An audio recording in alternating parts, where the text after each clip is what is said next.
Converted man here. Well, I had fun trolling Martin Struggle, who still won't debate me. No surprise there.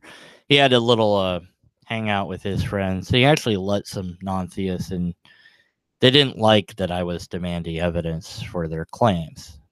They laughed at the burden of proof, as typical of apologists.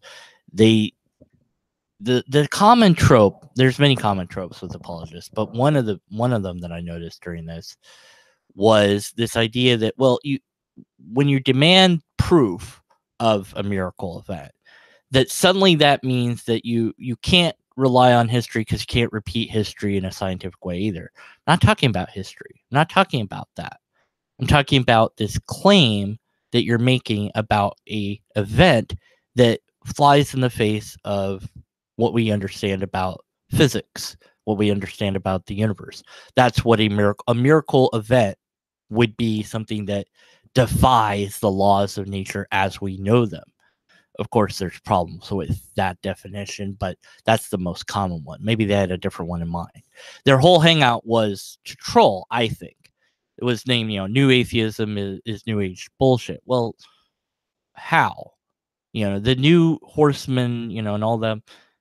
It's extraordinarily hard to make any kind of real argument of what their philosophy is as a united whole, and then how in the world any of that would equal anything to do with the New Age movement at all.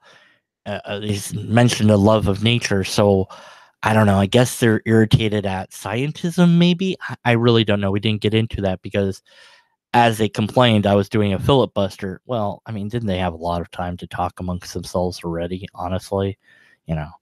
But, look, I wanted to get to the heart of the matter. What proof do you have for any of this? Why do we care about your philosophical word salad, which is, a lot of what Martin and friends were doing to try to justify ideas? And instead of answering the real questions, of course, they wanted to ask me questions. And then of course they wanted to laugh and mock me and all this, and that's fine. Look, I lost some emotional control, and so I kind of trolled them. Look, can you blame me? Yeah, you can blame me. So finally I got, because I wanted an example of prayer, but that wasn't going to happen. Prayer that actually did anything non-mundane. I got instead an example of Lady of Fatima, and they probably said somebody else at some other point, and I'm not clear on whether or not the other person that they were referring to was another miracle event, or it's just a made-up idea, or I don't know, because they had mentioned that there was this gal that couldn't hear. They knew that she couldn't hear. There was, and then they had prayed for her, and then she was able to hear after that. And I asked simply, well, was she in a controlled environment when this happened? And they start laughing and all this. And it's like, well, you're saying that history has to be repeatable. And they went off again on that whole tangent. Like, no, look, I'm legitimately asking whether we can verify that this person is as claimed. And, they went off on this Fatima gal. That's something Catholic tradition idea of a miracle, and then some other claim of a miracle regarding a lot of people that saw the sun change colors or something like that. I'm not sure what they were talking about. I am aware that there was a large group of people that claimed that they saw the sun stop in its tracks. And I said, the number of people doesn't matter. And they laughed at that, because appeal to majority is a logical fallacy. They don't get that, I guess. So, and I was going to bring up the fact that there's plenty of Hindus right now today who will absolutely make the claim that their guru of choice has done X, Y, and Z miracle. Their claim is irrelevant. What we need is documentation that their guru can do anything at all that is not just mundane. And the only way to verify that would be to put their guru in a controlled condition, because we don't want them to pull a trick on us. We don't want them to just be levitating due to a trick of illusion, a magic trick. We want to verify that indeed the guy is levitating off the ground. That's what we want to do. We want to make sure that there's no trickery. That's first of all, and that's removing our bias, right? And stop being autistic. Never. I don't understand that insult, but okay, that's okay. The thing is, and I've tried to make this point. I'll read the chat in a bit here, guys and gals, and whoever else might be watching. Robots, aliens, whatever. I've tried to make the point, and I probably failed to do so again. Trolling them as emotional, not at my best in these hangouts. I don't know why I joined. I should have known better. But okay, that's Martin has denied doing a debate with me several times. So again, I issued the debate there, and I went bark, bark, bark. That was childish. Okay, look, I'll own it. But I would love to debate the guy or any of his friends on any of these issues, and really get to the root of the matter. But one of the things, and I don't know, maybe I'm saying it wrong, maybe I'm explaining it wrong, is when we, and I mean we collectively as a human species, make a claim about anything, we have the burden to prove that that's true in some way, shape, or form. Then the question becomes, well, what's the best methodology to do that? And there's different people will give you different answers. And it can be, you can go to the really simple and say, look, I claim I have a stuffed lobster, and then I show you guys on camera that I have a stuffed lobster. And that should be enough to resolve the claim. It's not a big claim that I'm making. It's not extraordinary. It's mundane. Maybe I don't technically own the lobster. Maybe it's not really stuffed. I mean, yeah, we could get into all that silliness if we wanted to, but it's not really something that we do that with, because there's a whole social contract and all of that. But if I say I have the ability to heal somebody's ear, their ear is completely, they don't even have an ear. Let's just say that. I have the ability to make an ear appear on a human being. That's a huge claim to make. And you're going to want me to prove that in a way that demonstrates that I'm not faking it, that it's not just an optical illusion, it's not sleight of hand, it's not, a magic trick, that I'm actually doing it. Now, maybe we point all our instruments at the phenomenon in question and everything fails us. Maybe that happens. I don't know why that would, but let's just say that did. And even though we're recording it with, tons of VHS cameras and digital cameras and everything else, the only recording for whatever reason is our own human eyeballs. That baffles us. Why is it that all of our machinery has failed to document this? Well, all we can do at that point is bring in more people and more scientists. And maybe everyone the world over has seen me in a closed room, touch the person's head, and their ear grows. And for whatever reason, none of our machines are able to document it, but we all saw it. Well, that's something we could talk about at that point. But we're not even there yet. What we have here with the lady of Fatima is what I can gather from looking over the story. They said, you didn't look into it enough. Oh, come on. I don't need to look into it enough. The problem is, you're either going to believe that this, you're going to have to start by believing that this could happen and then believe that it actually happened. Well, I don't have enough data to confirm that this is anything other than a story that somebody told about people that may or may not even exist. So as far as I can determine, and I'd have to read the wiki, so this is all, again, from my memory and from what I looked at briefly, was there's some girls that saw this Fatima gal at some point, and she's long dead. So there you go. There's your miracle. Well, how do I know these girls existed? How do I know they actually saw her? Where did this happen? When did it happen? Who was there to say that it happened? I mean, there's so many. How do we know they didn't have a dream? How do we know that it's just not made up? It's a miracle event. Well, miracles can't be produced on demand. So that's one problem, The other problem is, it seems like miracles are untestable in any way, shape, or form. That if we try to put or demand any kind of control for these miracle events that supposedly happen, that the theist, that the apologist mocks us and laughs at us for daring to ask that we make sure that it's a real phenomenon. And then they'll bring in, well, you doubt history, you doubt this, you doubt that, or what about this, or what? It's like, look, I just want to make sure it's real. Okay. Let's check the chat and see what nonsense was going on. Carlton Banks, stop being a autistic. Not going to happen. You're acting embarrassing. I don't really care. Well, okay, I do care. Let me rephrase that. Yes, I probably was in your view, but my arguments are what matters, not how I was acting. Although my arguments could be better presented if I wasn't acting the way I was acting. So it's something I got to work on. People can blame me. Yes. Kept talking over people. Yeah, I know I was talking over people. I wanted to make my point. They had however long they had to circle jerk themselves over, whatever. Okay, that's the whole thing. They were laughing at you. Yes, I know they were laughing. I don't care.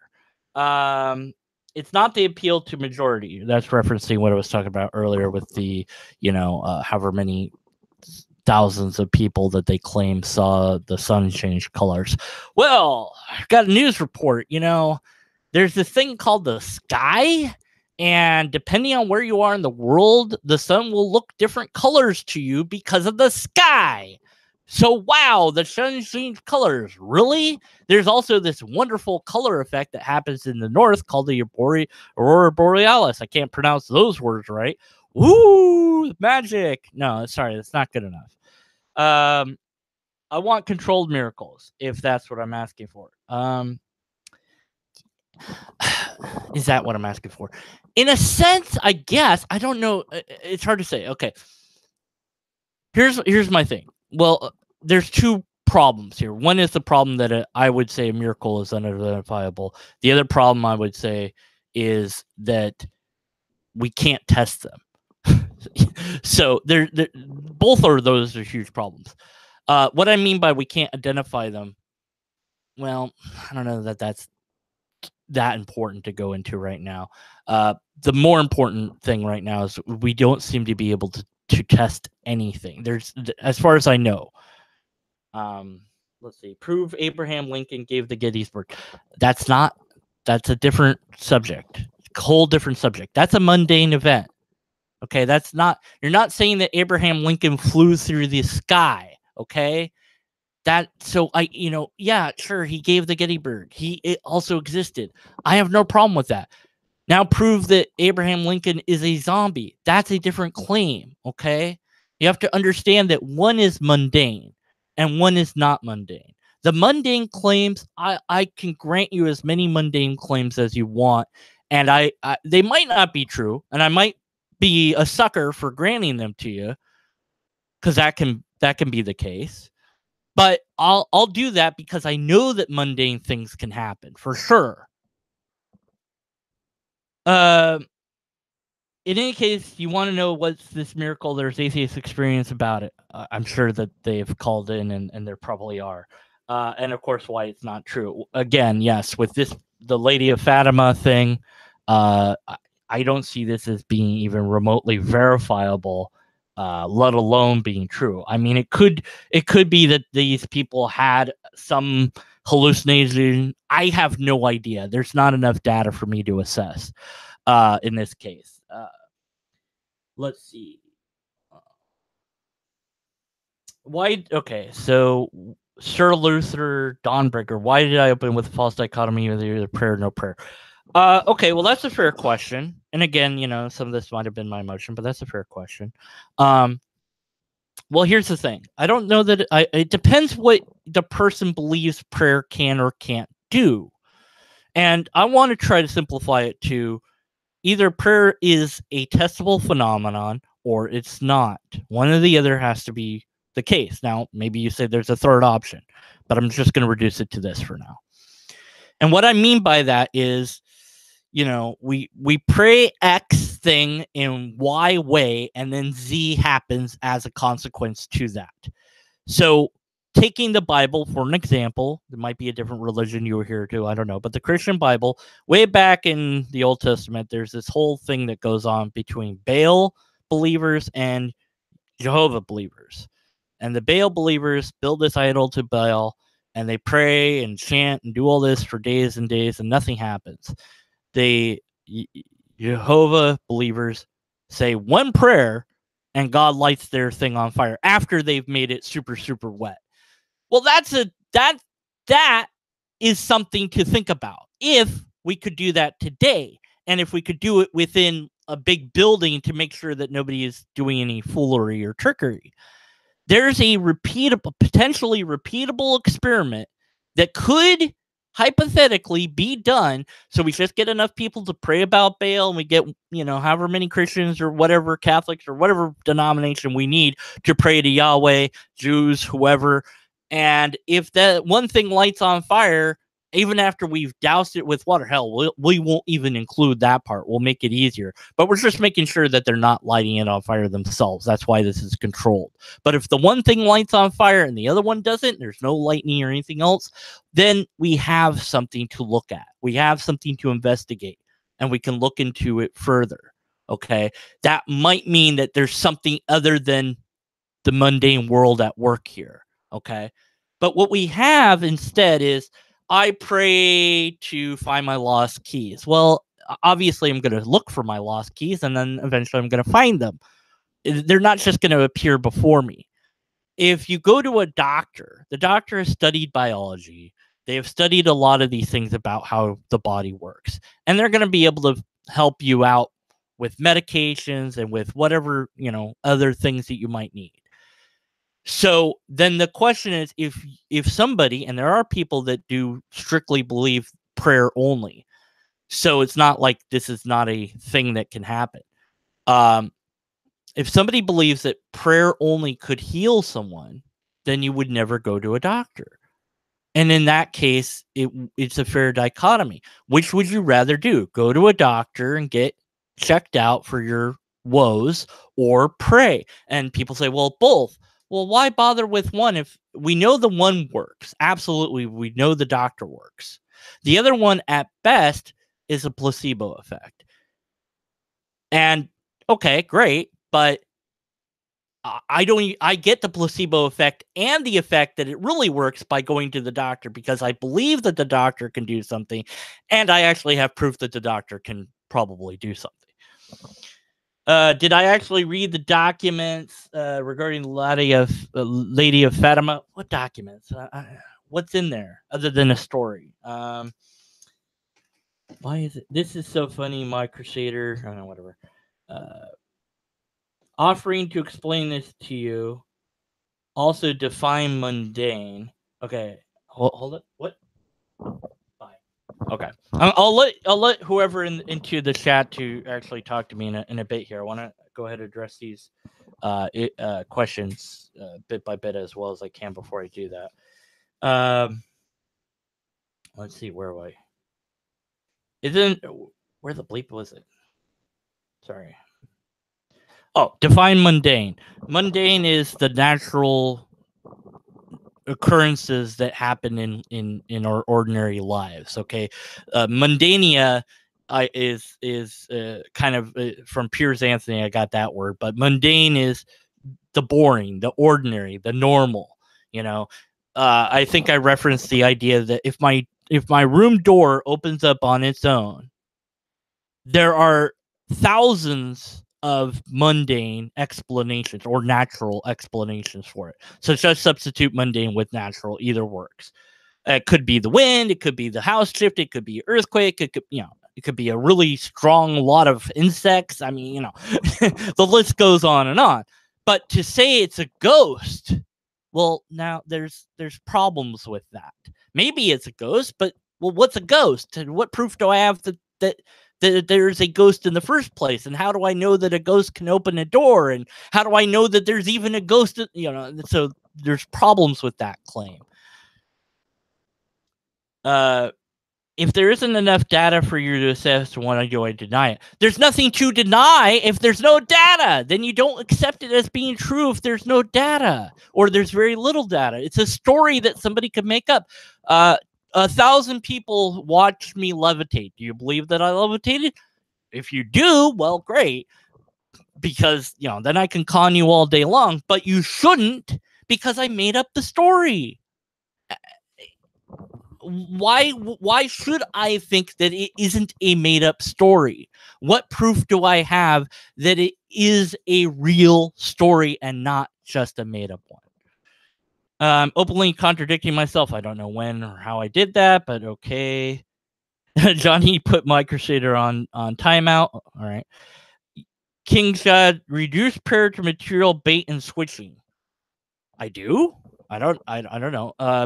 I'll do a prayer right now, real quick. Hey, God, or Yahweh, Jesus, Allah, Unisha, the Destroyer, Baal, Satan, demons, angels, whatever happens to hear me that's supernatural, please grant my humble request to alter the laws of the universe in my favor by making my my PC screen levitate off the desk right now. How about now? Nothing's happening. Okay, tell you what, guys, that seemed like it was too hard for any of you supernatural agents to perform. Also include ghosts, spirits, whatever else wants to do this. Go ahead and just shut off the power. Now, that could be a mundane event, but it would still scare the hell out of me. Do it right now. Nothing happened. Okay, well, maybe they're not listening to me right now. Maybe I wasn't, vehement enough. Maybe I wasn't sincere enough. Maybe they don't want to do that right now. Maybe there's some interference in the atmosphere. I don't know, but all I can tell you is they didn't fulfill my request. So maybe they don't care, or they don't have enough power, or they don't exist. Okay. Some account once again to explain this. Hold on, I'll give you the link. Oh, bleep it! Oh, it scrolled down when I wasn't. You are seriously strawmanning a Catholic's interpretation of prayer, right? You're simply reducing it to materialism. Well, I don't know what the Catholics' interpretation of prayer is, to be honest. I do know that the Catholics are responsible for hiding pedophile priests, though, and they haven't apologized for that, as far as I'm aware. But that's a side note. Just a little bit irritated about that still myself, but whatever. That was rude. That was a side note. Doesn't matter that they've done that. They could still have a logically coherent argument. Doesn't matter what bad things they have or haven't done. It's irrelevant. Just irritated me, and now it's out of my head. Okay.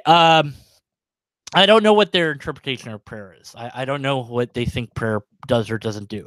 But again, either it's testable or it's not. If it's not testable, then you cannot reference prayer as any way to verify that God or the supernatural exists. If prayer is testable, then that's a whole different thing. What is the alternative? What's the other alternative to materialism? That's a good question. Why not both? Sir asks. Sir, I'm guessing that was in reference to why not go to the doctor and pray. You can, but it's kind of like asking. I think hopefully all you guys and gals have heard of homeopathic. And this is the medicine that's not even medicine, where they dilute the thing down to nothing. Now, some people really believe in this stuff. And James Randi has taken an entire jar of sleeping pills on stage every time he talks about this stuff. So he should be long dead from that by now. If any of it if you took an entire bottle of pills that put you to sleep on stage, you're dead if they were real sleeping pills. So the whole point is that this isn't real. This isn't anything, but people believe that it works. And so that's a powerful placebo effect. Okay, why not do that thing and go to the doctor? So why not take that medication that we know does absolutely nothing other than make your brain think that you feel better and go to the doctor? Well, why bother with the thing that we know does diddly and squat? Just go to the doctor. You get the whole benefit and package right then and there. There's no benefit to the other one, except you can say, well, but the placebo effect. Yeah, but here's the thing. Aspirin really does actually work. So I have a placebo effect happen in my brain when I take it because I believe it's going to work. In addition to that, it actually does really work because I have ample amounts of data that shows that it really does work. So I get all the benefits and none of the concern that maybe this is just water that I'm swallowing. Okay. So that's why not both. Okay. Because to me, from my viewpoint, prayer is as effective as going out in your underpants singing "I'm a Little Teapot" and hoping that because you did that, by the way, if you do that, it has to go on YouTube for it to work, and you have to give me the link. Otherwise, it doesn't count. Yeah, no, it's a lot of conditions, but look, I don't make the rules. I'm just telling you. If you do it, you'll totally live to 1,112 for sure. Well, why would you go out and dance around singing "I'm a Little Teapot"? Why would you do that? Well, it's not going to hurt you to do it, right? I mean, it's only going to waste some of your time, and then uploading it to YouTube. Well, okay, that wastes some more of your time, and maybe it humiliates you a little bit. But if it works and you do live to 1,012, hey, great. And if not, what did you lose? Well, there's a deeper question here. You didn't just lose time, energy, and some, of your own pride by doing it. You did something that has no proof to it. That's what you lost. So why do that? Let's see. I'm comparing an occurrence with the door to Fatima. Yes, I guess. I don't know. Let's say there's two medical ways that aren't exclusive to heal pink eye. Why would one not do both? Well, okay, that's an interesting question. There's a lot of questions here. I was hoping to bring you guys into chat by now, but again, I want to address all these before I do that. Okay, so I'm not a doctor, but I would, and I think we collectively assume that when we go to a doctor, they give you the best treatment that is. But you, as a patient, have the right for a second opinion. So maybe, they have all those ads. Try Ultima to help you with this thing. Side effects include death. Well, that's pretty bad as a side effect, but maybe your allergies are so bad that you'd rather be dead than have allergies. I don't know. But you say, hey, what about Ultima to your doctor? And they go, okay, well, yeah, let's look at you and poke you and test you. Yeah, I mean, that could work, but, you could die. It's like, yeah, but, you gave me this thing. And what about that thing? Maybe that thing will work. I would tentatively say that the doctor probably will go with the thing that he or she believes works or has been known to work more effectively across a bell curve of people with little to no side effects. And then after that period of time goes, if that didn't work and your allergies haven't gone away, then they would probably have you try the Ultima that might kill you. And so in the case of the pink eye, where there's two things that might cure it, you would probably do the one, whichever one that is, because your doctor said do this one. And then after a certain time goes by, if it didn't go away, you might say to your doctor, that didn't work, and I'm going to get a second opinion. And you go to the other doctor, or you might stick with the same doctor and say, what else is there? And at that point, they should give you the second one, but only if the first one didn't work. And you might then be a data point on a chart that says, these certain amount of people didn't have this medication work. Do 1,000 people say they saw you levitate? Yes, I claim that 1,010 people saw me levitate. Why not? Whoa!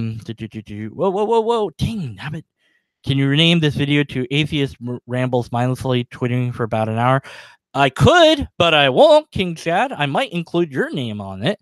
King Chad, insult seeker man. I've done nothing during this live stream by putting him, but putting him in a timeout.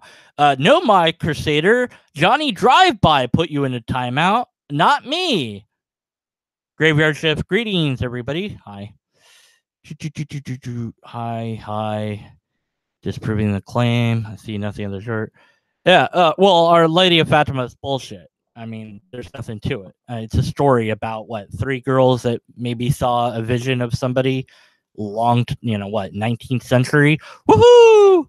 Yeah, and what else? That's a story. And what else you got? It's kind of the title's kind of, again, they trolled me, I trolled them. Well, they trolled atheists, so, something.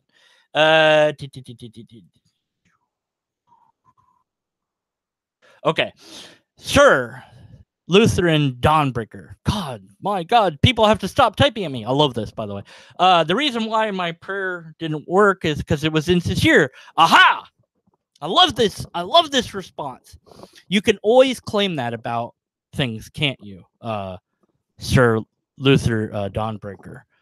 That, let's say, again, let's go to the most extreme I can think of.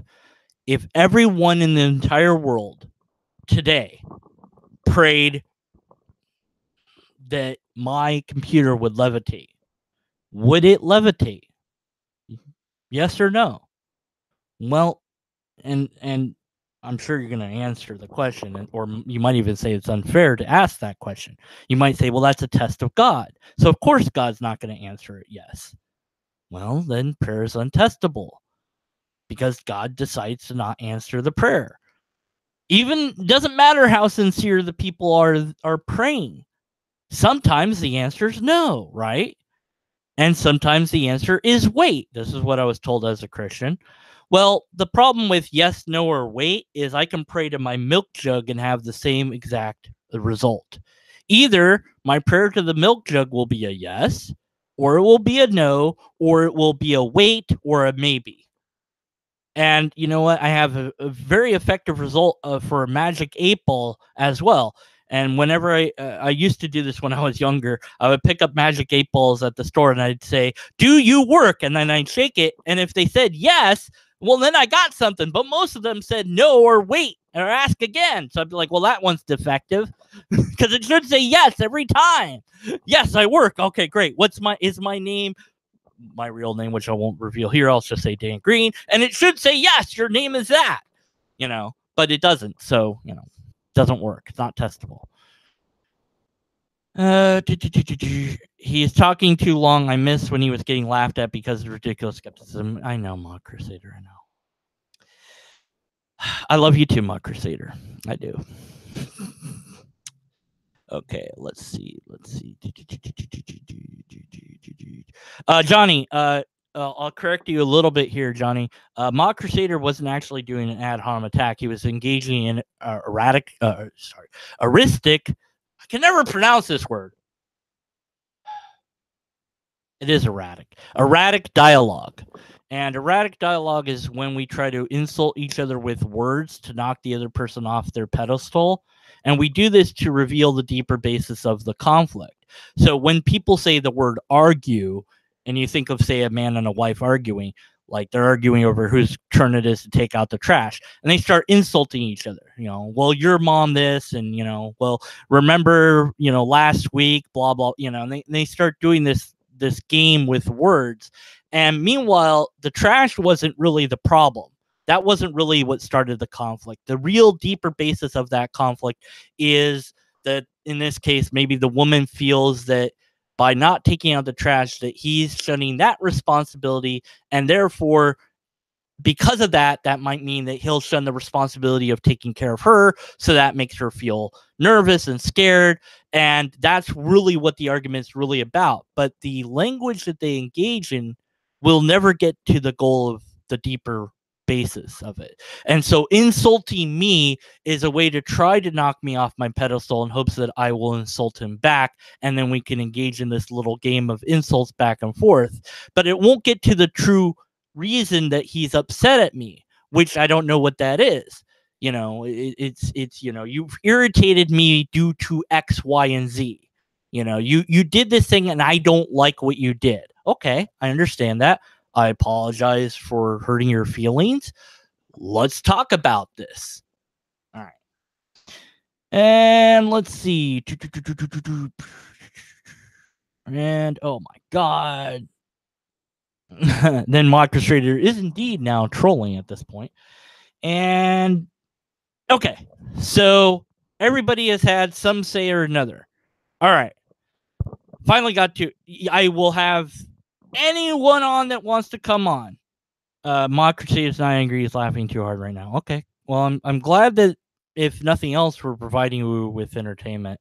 Other than Mod Crusader, I will link anyone that wants to be linked to this hangout, and this is how I will do that. You email me, and I will give you the link. So my email is deconvertedman1@gmail.com. I'll go ahead and put that in the magic window right now as I put down my microphone. And then maybe Johnny can take over or something. I don't know. Something's going to happen. I got a joke for you, Mock Crusader. And it will be sort of religious, but not really. My mother-in-law goes to Satan for evil lessons. I don't know how much she charges him, though.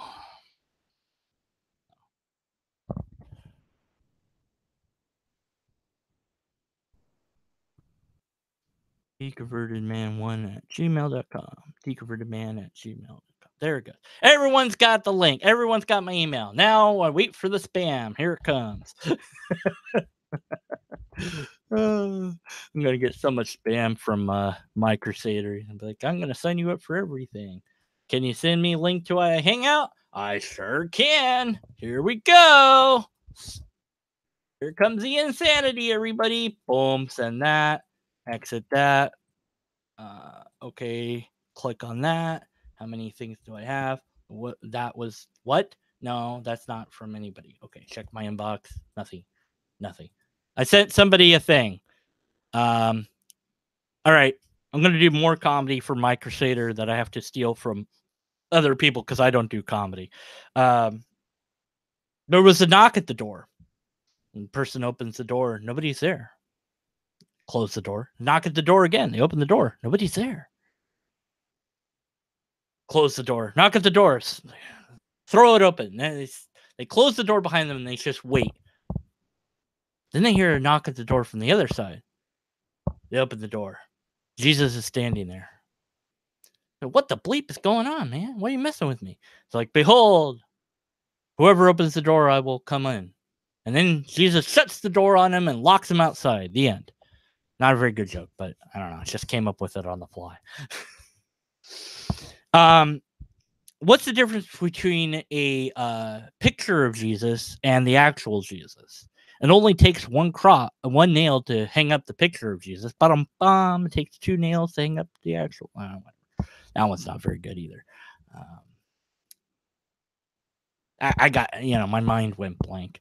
I didn't answer your question. Oh God, I'm sorry, AnnexDocs_. What was your question? Check my inbox. I did. I'm sorry. I didn't for you. I linked it to somebody else, so I don't know what I'm doing here. That never stopped me before. I'll send it to Logos, I guess. Johnny doesn't want to be here. Depends on the size of the picture. Good comeback. AnnexDocs. I don't know what your question is. Post it and I'll attempt to answer it. Hurt my feelings. What denomination are you before you became to hurt my feelings? That's what you're gonna call me? Come on, call me Deconverted Man. Hey man. Hey, I've got somebody in here. Hi, my username's SomeAccount. Hi, SomeAccount. How you doing? I'm Deconverted Man. Good. How about you? You can call me Dan Green if you want, or you can just say, "Hey, you." That works as well. How about Dan? Does that work? Yeah, whatever. It does. It's all good. Right. Just let me know if my mic cuts out. No, it's good. I've got it on one. It only is appearing in one ear for me, and that's because it was my fault. Okay, it should work. Yeah, so, there you go. Now you're in stereo. Go ahead. So I was asking in the chat, would you like to just go over the Wikipedia for Our Lady of Fatima? and then maybe we could actually have like a discussion about this. Yeah, sure. I'm willing to. Let me kind of try to save you a little bit of time here because I don't want you, to invest too much time in this. Yeah, that's fine. If you believe that this is an actual miracle event, and you might, first know that I'm attacking the idea, not you as a person, because otherwise we're going to get our emotions triggered and all that, yada yada yada. I would need some sort of documentation that is I want to say technological in nature. I don't want to just say that it could be a billion people witness this. That's not going to be good enough for me. Hold on. Do you mind if I interrupt real quick? Yeah, go ahead. All right. See, I don't know if that's the way we should be hold on. Let me put this into better words. How about we go through the article? And we can just determine what we agree on and what we disagree on basically everything. Okay. Does that work? Sure. Well, yeah, we'll do that. It's kind of the word Socratic. Yeah, whatever that guy. Do it. Let's do it. I don't care anymore. I can't. Do you want to pull up the Wikipedia page too? I have it up right here. No, if you want me to. I mean, I was there. So we can both see what's happening. There's a lot of humanity. Where did it go? It died. It went away. Where are you? All right, let me know when you get it up again. Yeah, let me go to it because it hates me now.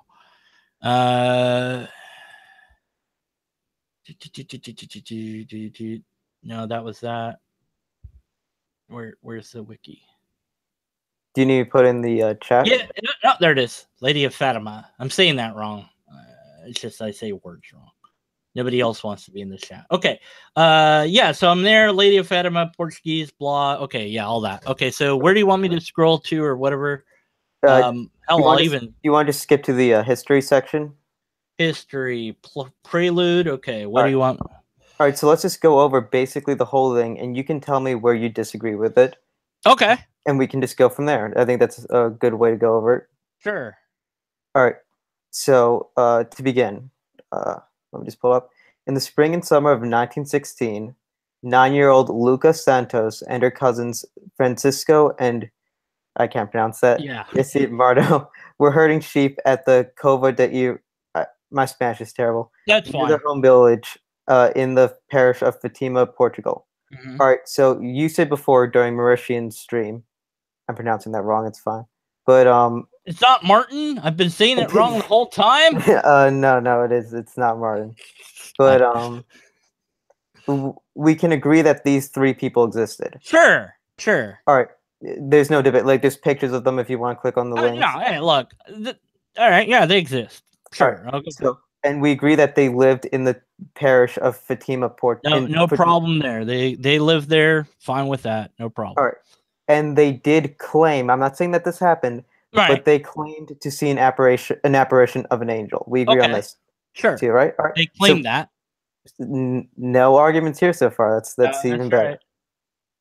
All right. Let's just scroll down to the. All right.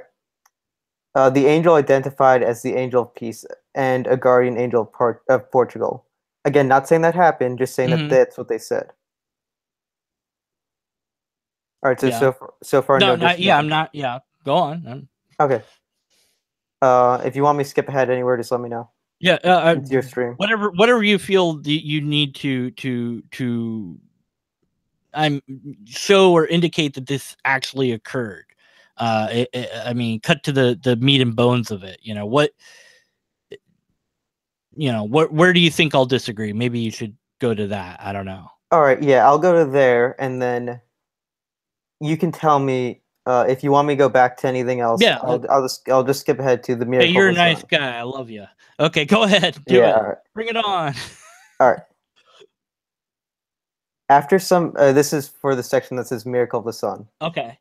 After some newspapers reported that the Virgin Mary had promised a miracle for the last of her apparitions on the 13th of October, a huge crowd, possibly between 30,000 and 100,000, including reporters and photographers, gathered at Cova de Iria. What happened then became known as the Miracle of the Sun. Maybe that's what they were talking about with the sun changing colors then? Yeah, that's going to be Okay. it. But do you agree that a crowd of 30,000 to 100,000 people showed up on October 13th? Well, let's see. That's hard to say. Let's see. What's their citation of this? Let's see. The citation of that is from D. Mart John in The True Story of Fatima. And the other citation is Munch, 1952. What is that? Let's see. Immaculate Heart. If you look, there's the picture of the crowd, and you can see some of the people that are in the crowd. Where do you see? In the Wikipedia article. Do you see that? Let me see. I must have killed it because I clicked on the references. Where do you see that? I'm sorry. Under Miracle of the Sun, it's the thing on the left, the newspaper article. The Sun. Dang nabbit. Let's just type in sun and see if that finds. Oh no, that's like. Okay, so there's this newspaper. Okay, we see a picture of a large crowd. I don't know how many people are there from that picture. What newspaper is this? Do we know? Or is this from a book? Or is this from somebody? Is this from that book that guy wrote about this? Or no, this is from a newspaper in Portugal. Okay, so did they take this picture when this was happening? Or? Yes, they took this picture when. Well, they took a picture of the people. Why not take a picture of the thing that they're looking at? They did. There's one. There's nothing spectacular about the sun in that picture. Oh. That you can see. I mean, it's a picture. In that picture, there is one picture. I will give you. Okay, so all these people went there. Okay, all right. But we are agreeing on the can we agree on the number? I mean, I don't. If that's what they say, that's fine. It could, we can go back to the number if you have an issue with it later. How about I don't really know. It doesn't. Let me put it this way. It doesn't. Again, the number doesn't matter. The number of people, it could be one, it could be a million. That to me is not significant. So I will grant that there was the higher number. In fact, I'll grant that there's double that amount. It doesn't really matter to me. All right. So why does the number not matter? Okay. If you could just sum it up to what is the the logical fallacy is appeal to majority or appeal to the minority of one. There's two different logical fallacies. Appeal to majority is if I was to say to you, a million scientists agree that biological evolution is true, therefore biological evolution is true. I have just committed an appeal to majority. If I say, I have witnessed personally biological evolution being true, and therefore it's true, I've committed the other fallacy, appeal to the minority of one. Although a better example of that might be, I was in my house and I observed the painting fly off my wall, and that's what I saw. It's an appeal to minority of one. Both are logical fallacies because it only tells us what a lot of people think or believe. It's the reason I agree with biological evolution, for example, is not because a million plus however many scientists it actually is think that it's true. It doesn't matter. So the facts are there to show that it's true. As a byproduct of those facts, the majority of scientists agree with the theory, and the only ones that disagree happen to be creationists. Take that as you will, but that them agreeing or disagreeing is independent and irrelevant to the data that shows that it's true independently. And so the data I can look at despite these scientists and say, yes, this is really true. It's really real. And I can confirm it. The appeal to the minority of one, usually you can't confirm any data because it's a personal account. So you have to just kind of be skeptical of it. Unless if I tell you I ate dinner last night, you're probably not going to be skeptical of it. Because, I heard this type of explanation. But if I say I ate dinner with the president, you probably should be skeptical of it because it's a bigger claim, even though it's mundane. Now, you could just believe me anyways, but it's a bigger claim to make. So we require people to prove things. And so the number here doesn't matter. I was going to bring this up. There are a million some odd. I don't even know how many Hindus there are, but we could go to India and we could gather a lot of them, probably more than 100,000, and they will all agree. We could get the ones that agree to a certain guru because they follow different gurus, and they will claim right now today that their guru of choice can do levitation, healing, whatever you name it. They probably can claim that their guru. Yeah, I think I get where this there's is going. thousands and thousands, and we could get more numbers. We could pile on the numbers of people that say, I totally saw the guru levitate. Well, maybe they did, because there's a way you can make it look like you're levitating. But did the guru levitate, or did he just make it look like he was levitating? Okay, then if we say to the followers, can we bring your guru into the lab? You know what's going to happen. They're not going to let that happen. Never in a million years. They won't do it. And even if they did let us do it, and even if the guru did to do it, the minute that he doesn't levitate, they will claim all sorts of reasons and excuses for it. I've seen it happen on the James Randi show where he did the paranormal investigations over and over again. When people really believe that they have a power, they will make excuses up to keep that belief going. It's called cognitive dissonance. So they will continue to believe that the guru can levitate, even if we can show that he doesn't levitate in controlled environment. That's the problem. Is if we're going to say, well, 100,000 people saw this, well, I've got 1 million plus people that say that their guru levitated. Now you might say, well, yeah, their guru levitates too because of demons and spirits or whatever. Well, great. Can we put him in the lab? No, we can't. Why? Because he can't actually levitate. We know it. You know it. I know it. We know it.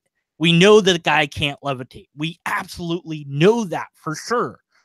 There's no disputing that because it can't happen. It doesn't happen. Otherwise, somebody would have proven that they could do it by now.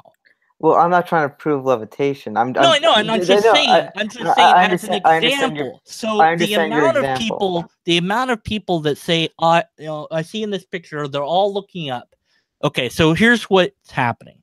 A group of people has gathered to witness something. All right, hold on, real quick. So let's actually just go back to, let's go step by step on this. Okay, yeah, go back. Where we agree and where we disagree.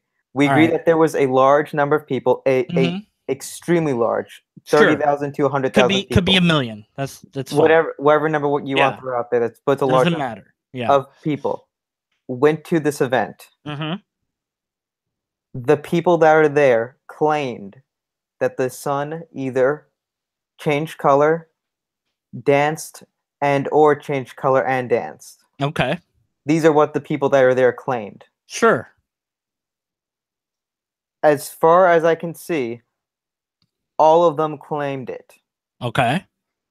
So we are in agreement on that. Not that it happened. Just they claim. Sure. If every single one of them doesn't matter. Okay, they all claim that happened. Sure. So let's go over the options of what event. What do you think happened besides the event that they said? Okay. Now we're gonna run into problems here. Okay, go ahead. Okay. And I'll go back to my door analogy, and you can. It's an analogy, so it's not going to be perfect. If my door opens right now, I'm looking at my door and it's closed. If it opens on its own, and I said to you, well, it's a ghost. Am I right? Was it a ghost? All right. So what you're saying is that it could have been something that wasn't miraculous. It could, it could have been. All right. So what?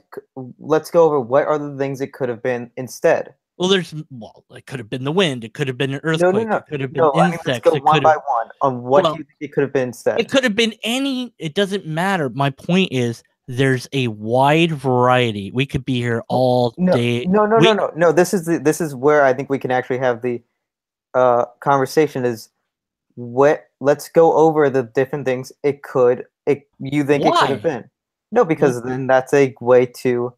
We're testing to see if this is a possible, not testing, obviously. No, we're going over, like if it's a hoax, could have been lights. Could it have? All right, so let's say. But the thing is, the problem, and maybe I'm explaining it wrong. I don't know, but I have phenomenon of, again, I'll go with my analogy. It's really basic. And it's one that you don't care about, that if it's real or not. Doesn't matter. Yeah. I say it's a ghost. Okay. It doesn't matter what possible natural explanations are, because there's billions of them. And they're, I could list them. It could have been the wind. It could be earthquake. It could be this. It could be that. And yeah, it could be anything. No, but the thing is, and I'm in agreement that it could have been a lot of things. We're right. And I don't think it couldn't have been anything though. Like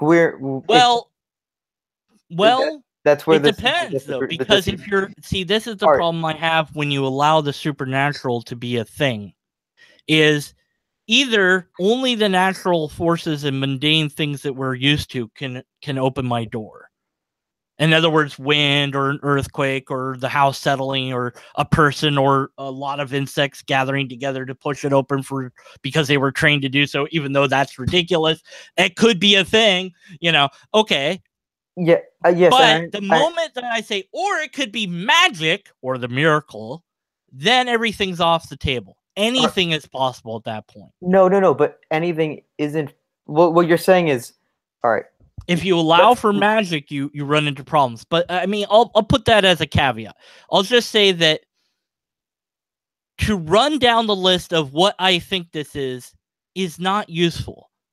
And I'll summarize what I think that this event is, because I'll do it anyways. But it won't be useful to you.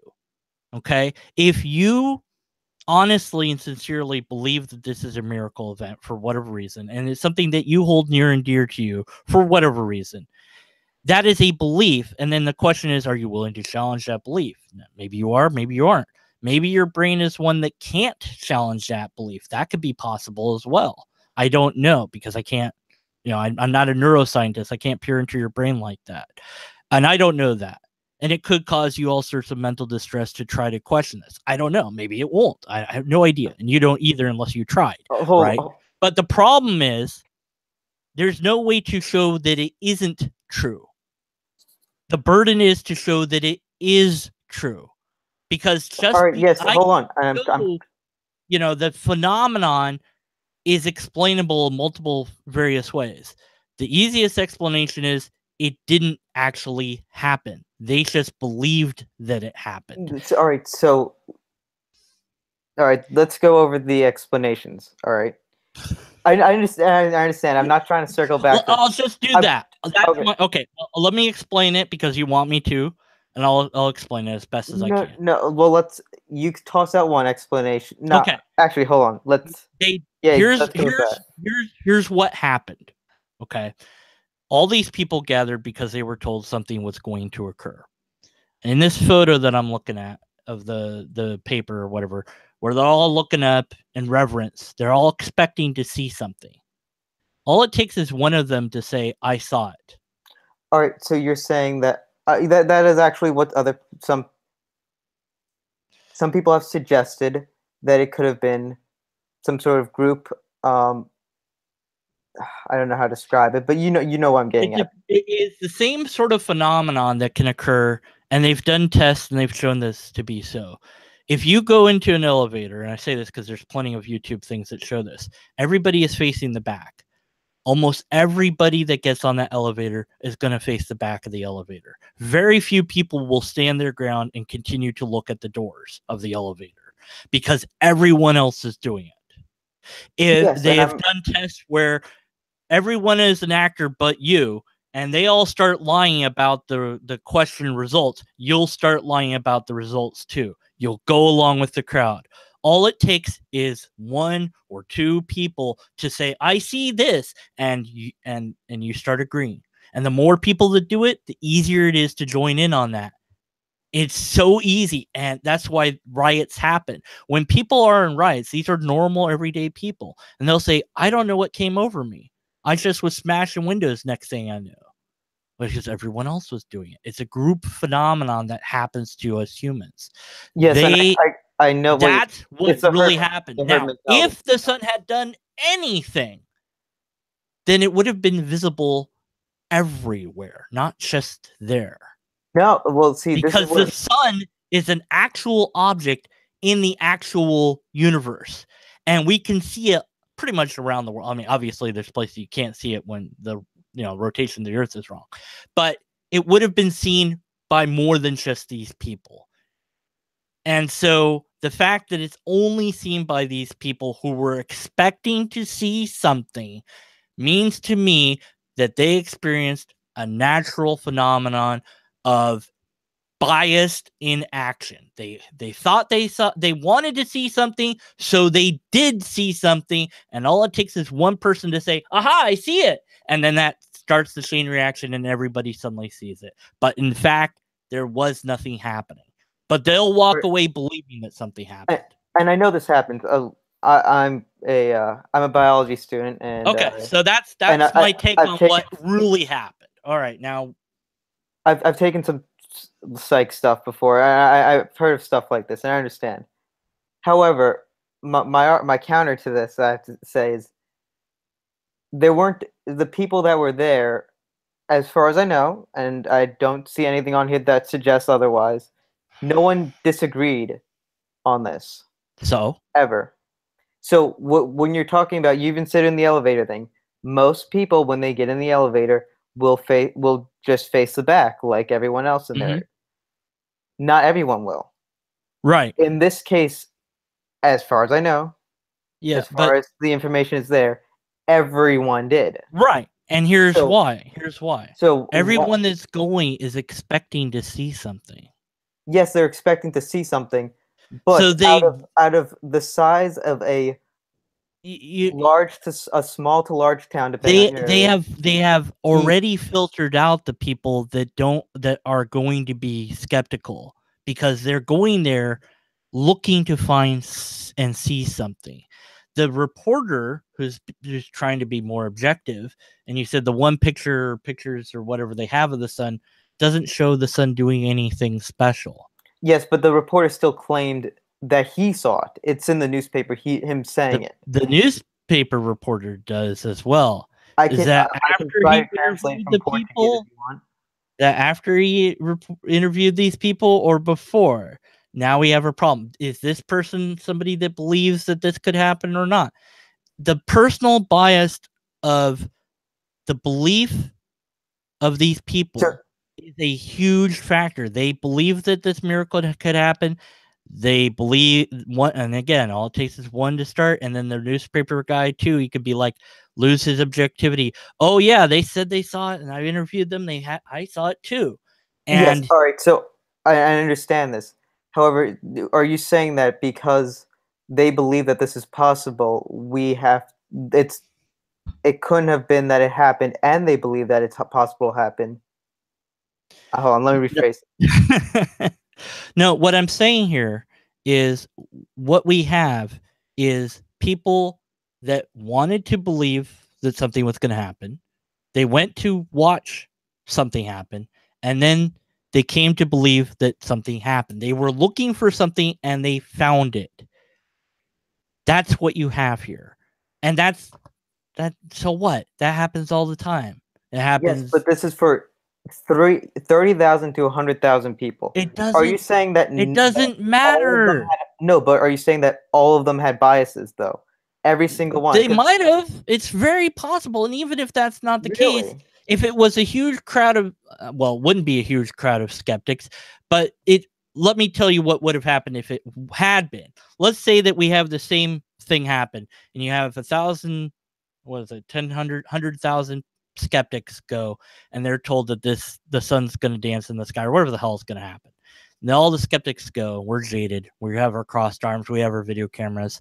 Or maybe this is in the 1900s before that. We have our cameras, whatever. And we go, well, nothing happened. And the newspaper goes, I don't have a story to write. So that story doesn't get told because it's not a story. All right, and I understand this. However, in their time, like in the lives of the 30,000 to 100,000 people, nobody came to recount their testimony. That's because they believe it. No, they believe. Are you saying that every one of them, in group psychology, normally the issue is they think that's what happened, but not everyone believes that it happened. But they're in a culture that enforces and reinforces that belief. They're encouraged to continue to believe that this is true within their own group.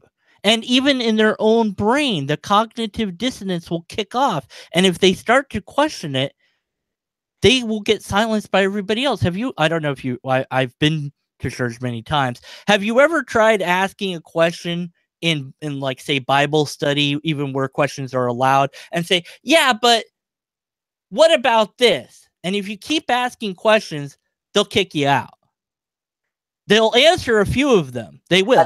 I don't get kicked out of many places. Well, but I'm just saying that the problem is everyone in the church or everyone in this location wants to believe that this happened, so it did to them.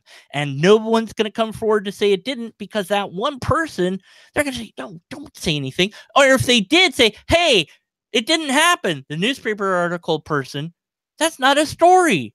It's one person. Who cares if you don't believe it? He's not going to write. Why would he? It's not a story.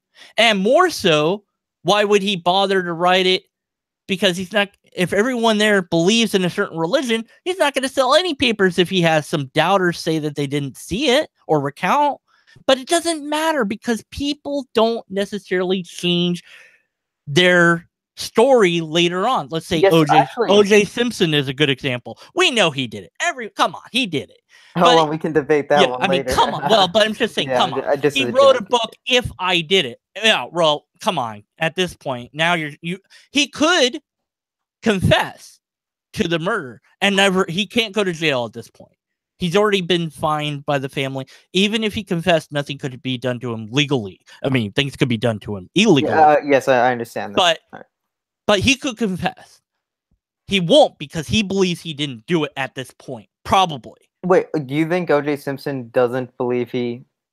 I think he's, well, I don't know, but I'm saying that he is. I mean, he's presenting it as if it wasn't him. So either he really believes that he didn't do it at this point, or, we don't know, because it's kind of Poe's law. We don't know his mind. We don't know what he's thinking. So it's speculation. But at any rate. Hold on, can I just get back?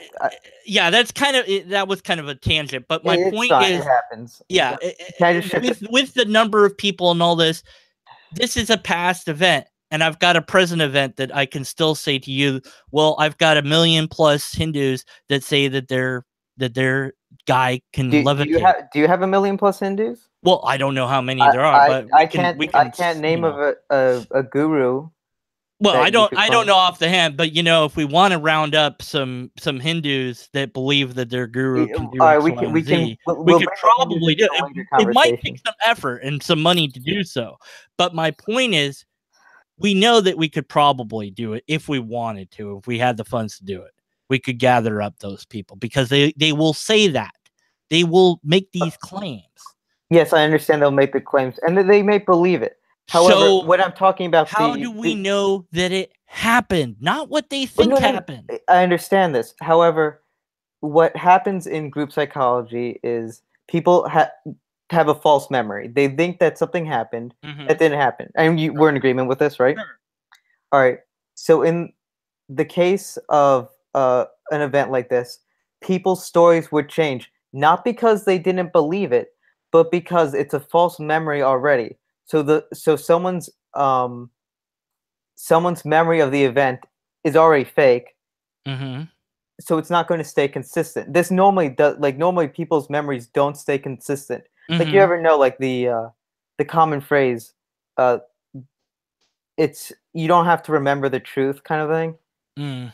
So are you trying to say, if I can, that somebody decided that, this was reported as a miracle phenomenon, and we recorded everybody's name and address, which, well, why do you really need the address, man? But where they, well, how else are we going to interview them later? Because we're going to do a follow-up next week to see if they have the same story that they did the last week, and then we're going to do a follow-up again the next week after that to make sure that the story hasn't changed. Well, did somebody do that? Well, yes, we have 3 people that you and me can look at the same time. You have the 3 children. Okay, so their story stayed consistent. Yes. Do you want to go to how many times were they interviewed? Actually, the one do you remember when we you can scroll up to the top if you want. The first little girl, her name was Lucia Santos. She became a nun after this. I don't care. No, I it's fine. But what I'm saying is, she told her story. I can't imagine how many times. Yeah. And she didn't contradict herself. Okay. Even if she thought it happened, what would happen in the case of a false memory is that the story would change in different ways. Could it be that your evaluation of the psychology of this person is in error because you don't have the full facts? Well, what part of it? And what I'm saying is, could she and her friends here been told by an adult or come together on their own and made up a story and just stayed with it consistently? Well, what happens is when people lie, they don't stay consistent. Are you sure about that? Yes, I'm very sure about that. I have this book that talks all about a lobster that created the universe. Yes, but if you in the case of that book, it was written down once. It says it happened. Well, it says 1,000 people know it happened. Well, yes, I understand that, but I can get Johnny Drive By to say that he believes it. He can. Yes, all right, fine. You can get. I could probably get a bunch of other skeptics to go along with me if I really wanted to. You know, I understand. That doesn't prove it. Okay. No, I understand this. Them not changing their story, even if you could show that that's the case, which maybe you can. I don't know. I don't buy into the idea that a story that's made up will never change, and I also am not too sure that maybe her story did change and somebody just didn't accurately record it every single time. And even if her story is consistent every single time I interview her, that only means that she believed that it really happened, and she it still could be made up. It still could be a fabrication. It could be a hallucination. It could be a dream. It could be a trick of the light. I agree. Of things. I agree with it could be a deformity in her brain makes her think that she saw this. I don't have the access to it. What I need is not stories. These aren't compelling to me. This doesn't matter to me. I don't care how many people there were. It means nothing to me. Nothing. Diddly. Zero. Squat. And this as a miracle event? No.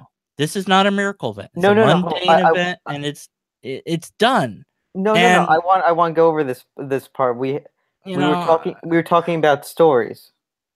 All right. So when someone's story changes, that normally happens in someone's life. I'm sorry, Steven. I'll let him. Go ahead. Sorry if I'm taking up too much airtime. No. Go ahead. Steven's right. All right. So, her story didn't change. Can we come to agreement of this? Well, since it's irrelevant from my point of view, I'll tentatively grant her story never changes. Okay. In the case of a false memory, the story would change over time. This is I can pull up as many examples of as you want. I can't think of an example of a false memory that didn't change. My minor is criminal justice. I've taken several classes that would involve that when we talk about eyewitness accounts. And in eyewitness accounts, even ones for real memories can sometimes change a little bit depending on the stress of the situation. Her story did not change; it stayed consistent from the age of I want to say, it was 9 to 97. So people continually interviewed her, and their story never changed, and they wrote down her story every time.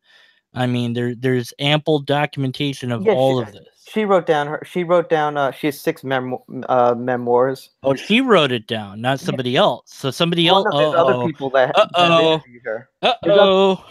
Well, actually, you bring up a good point. When people write their own story, they tend to change it if it's a lie. Well, if I wrote down a story, I think I would keep the old story so I don't contradict myself in the later story. Yes, so I could just go, hey, that's what I wrote down. So I'll just say that happened again in this one. Even if she did do that, all right, I will grant you that because you granted me the other thing. I'll play fair. Thank you. Thank you. We can be fair on this one. Other people had interviewed her, but throughout her. Well, I guess in this case, my math isn't as good as it used to be. In 88 years, she didn't contradict herself in any of her interviews, and she was a nun where you could talk to her. People could go up to her and they talk to her, and she didn't contradict herself. Okay. So this kind of goes outside the realm of a mistaken, a false memory. I don't know about that, but let's just say that you're right. Could it be that the memory in question here, that the event that we're talking about, that phenomenon X, that in reference to this one girl and no one else, could it be that what she saw was caused by a brain aneurysm? If it was, then a lot of people had a brain aneurysm. Well, no, we know. Yeah, all right. Could it be a brain aneurysm? Could that cause this effect? Well, no, I don't think so, actually. Well, no. Brain aneurysms can do all sorts of interesting things to our brain. Or it could, let's say cancer in the brain. That could also do some wacky things to you. It could be that in that moment, maybe she had a minor stroke. Rare, but it can happen. And in that minor moment of that stroke or aneurysm or whatever other mundane brain thing I could come up with, because I'm no doctor, but I just throw things out there and see what sticks. That happened to her. So what she saw happened in her brain and did not happen in reality. But the reason it stayed consistent is because, as far as she's concerned, it really happened. No, but that's could that be that her brain told her that it really happened, but it didn't really happen? If that happened, that would be a false memory. No, because it's true to her. It's a true memory as far as she knows. A true memory is false to people that have it. And I understand what you're getting at with this. True. I'm sorry, I lost you on that one. A true memory. Sorry, a false memory. My bad. I slipped the tongue. Because when you say false memory, okay, this is what maybe I'm misunderstanding you. If I make up a story and I know I'm making it up, that's one thing. If something occurs to my brain and I experience it as part of my reality, then I think that that's real, even if it didn't actually happen. Yes. In other words, and so would that still be a false memory? That's what a false memory is. It's when, because of something, you witness something. However, when you recall it, it's not what actually happened in real life. Right, but if your recollection of the event had been produced by your brain for whatever reason, say you were on a drug trip or whatever, I'm just going to keep whatever happened. So my memory of that event is, well, this happened. And every time I say, oh yeah, I remember that's what happened, because that's what happened in my head. It doesn't tell me what happened out here with the rest of us, does it? So what? We've got her. Now we've got maybe an appeal to what? A minority of one. We've got one person with a story that never changes, and this sort of like, well, we can't explain that due to psychology, but I don't know about the neuroscience. Could that explain it? We can't explain it away that she was consistent with her story. Well, what we can say is she believed that story, at the very least, she believed that happened, and she was consistent in telling the same story. That's it. That's the end of it. We can't say that it really happened for real, although you want to make that case, but it's so intangible at this point. All right, so we're in agreement that she believed it happened. Are we in this agreement? Yeah, I'm willing. Yeah, because I think that these people as a group all believed that this particular event happened. Whether it be because one person started that and they all chain react off that, I don't know. But it doesn't matter what people believe or thought that they saw or recall, however accurately. Now, again, you're trying to make this case that she couldn't have possibly, there's no way that this could be a false memory because she was able to repeat it consistently. That doesn't sound quite correct to me. Well, and I'm not sure why. Maybe I don't have all the data on where you're coming up with that argument, because from my vintage point, I have a story that I told when I was a kid that I know is made up, and I've never pretended that it wasn't made up, but I can continually recount it. Now, I could also have told it, I didn't happen to, but I also could have told it as if it was real. I'm not sure that there'd be any difference to being able to recount the same story and not change the story. I think that that's possible to do, unless you're telling me that it's impossible to do that. I'm not saying it's not. I'm not saying it's impossible. Okay, I'm saying then, that it's very, so very what? unlike.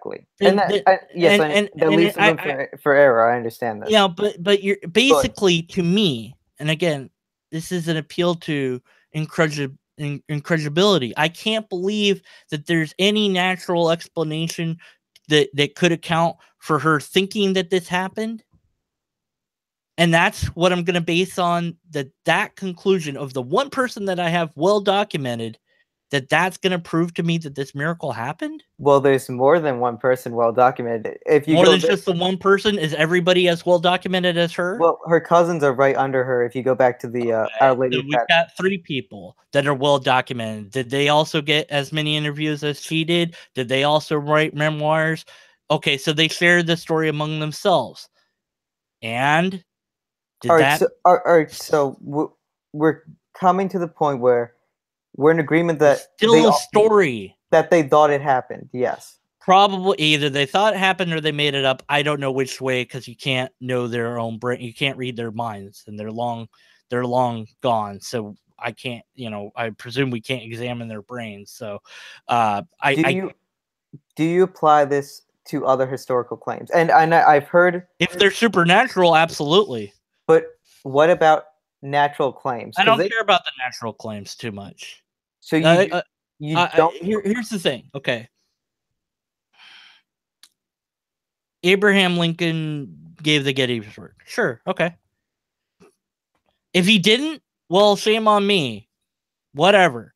It doesn't really matter. Okay. It's a whole different thing. Some people don't, what is it, Plato or Socrates, that we're not sure who existed or whatever, right? I don't care. It doesn't matter if they didn't exist. It doesn't matter. We still have the writings. It doesn't matter who the hell wrote it. It doesn't matter. If I find out he did exist, great. If he didn't exist, don't matter. I don't care. But the moment that we make a claim, well, and Socrates also flew in the air, well, now I have a problem. Because now I have to doubt that Socrates existed, because I doubt that you can fly in the damn air. And I need one example of somebody flying in the air before I think that that's a thing that anyone can do in the first place. And when you say the sun danced around and changed colors, well, that's something that the universe wouldn't permit because the way physics work. So what the hell was going on in the actual universe to make that phenomenon actually happen in a way that the human eye could perceive it? And why did only that group document it and no one else? Well, no one else documented this. Just them. Yes, but the miracle was coming to them. Oh, so it didn't actually happen the sun didn't actually move from its celestial position in the solar system. In the description of it. Let's get to the core. Did the sun, in relative position to the Earth, however, I'm no scientist, so I can't quote numbers of how far away the damn thing. It's 8 minutes it takes for the light to get to us. Did the sun move around in such a way that from our vantage point, it would, quote, dance in the sky, end quote, and also simultaneously something in our atmosphere somehow made the sun look to be different colors, and or the sun actually did change colors? Did those phenomenon occur? what occurred or what was claimed to have occurred was... No. I'm not. I'm asking you, did that occur? Hold on there, man. We're having a good conversation. But no, look. Did that occur? Yes or no? Yes or no? Did it occur? What occurred was... I'm sorry, man, but you're asking me to defend the position I didn't take. What I took was... I'm asking for you to be real honest. Did the sun dance around in the universe, in the solar system? Yes or no? I don't know. Okay, that's a fair answer. Because I don't know. What I believe from the claim is that, and I will read this from the Wikipedia page just so it's what they're saying happened, is that according to accounts, after a period of rain, the dark clouds broke and the sun appeared as an opaque spinning disk in the sky. Whether that was a physical thing that took the place of that visually took the place of the sun, whether it was the light of the sun being changed in some sort of way, I have no idea. Okay, so did the sun move in its place in the solar system? I also have no idea. What I am claiming is, well, not what I'm claiming. What I believe is that the people that were there did see an opaque spinning disk visually take the place of the sun and then do those things. Okay. And that's what I believe. And that's what their claim is. What makes that a miracle? What makes that a miracle is, again, other than we seem to have an impasse on the false memory, and yeah, we'll have to drop that. I mean, we can drop that. What I'm saying is, I don't believe, and I can't. I'd like to go over other options if you want to, but I don't think that there's a natural explanation for what else that could have been. Okay, let me ask you. Is there a possible natural explanation? Whether you can think of one or not. Is there one? Or are you saying there's none?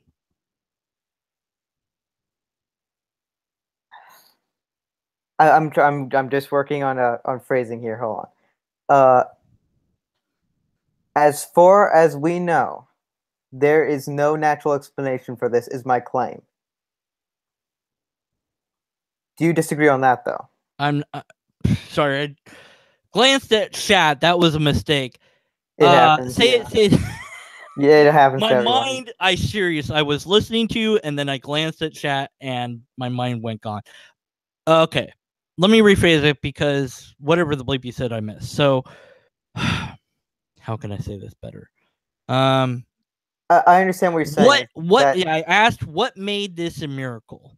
What made and your answer was you can't think of a natural explanation. Is that fair, or did I straw man you? Because I don't want to do that. It's not that I can't think of one. I'd say that I don't believe that there is one, but if you would present evidence that there is a natural explanation, or someone else did, we could discuss if that could be the natural explanation. Isn't that kind of the wrong way to do it, though?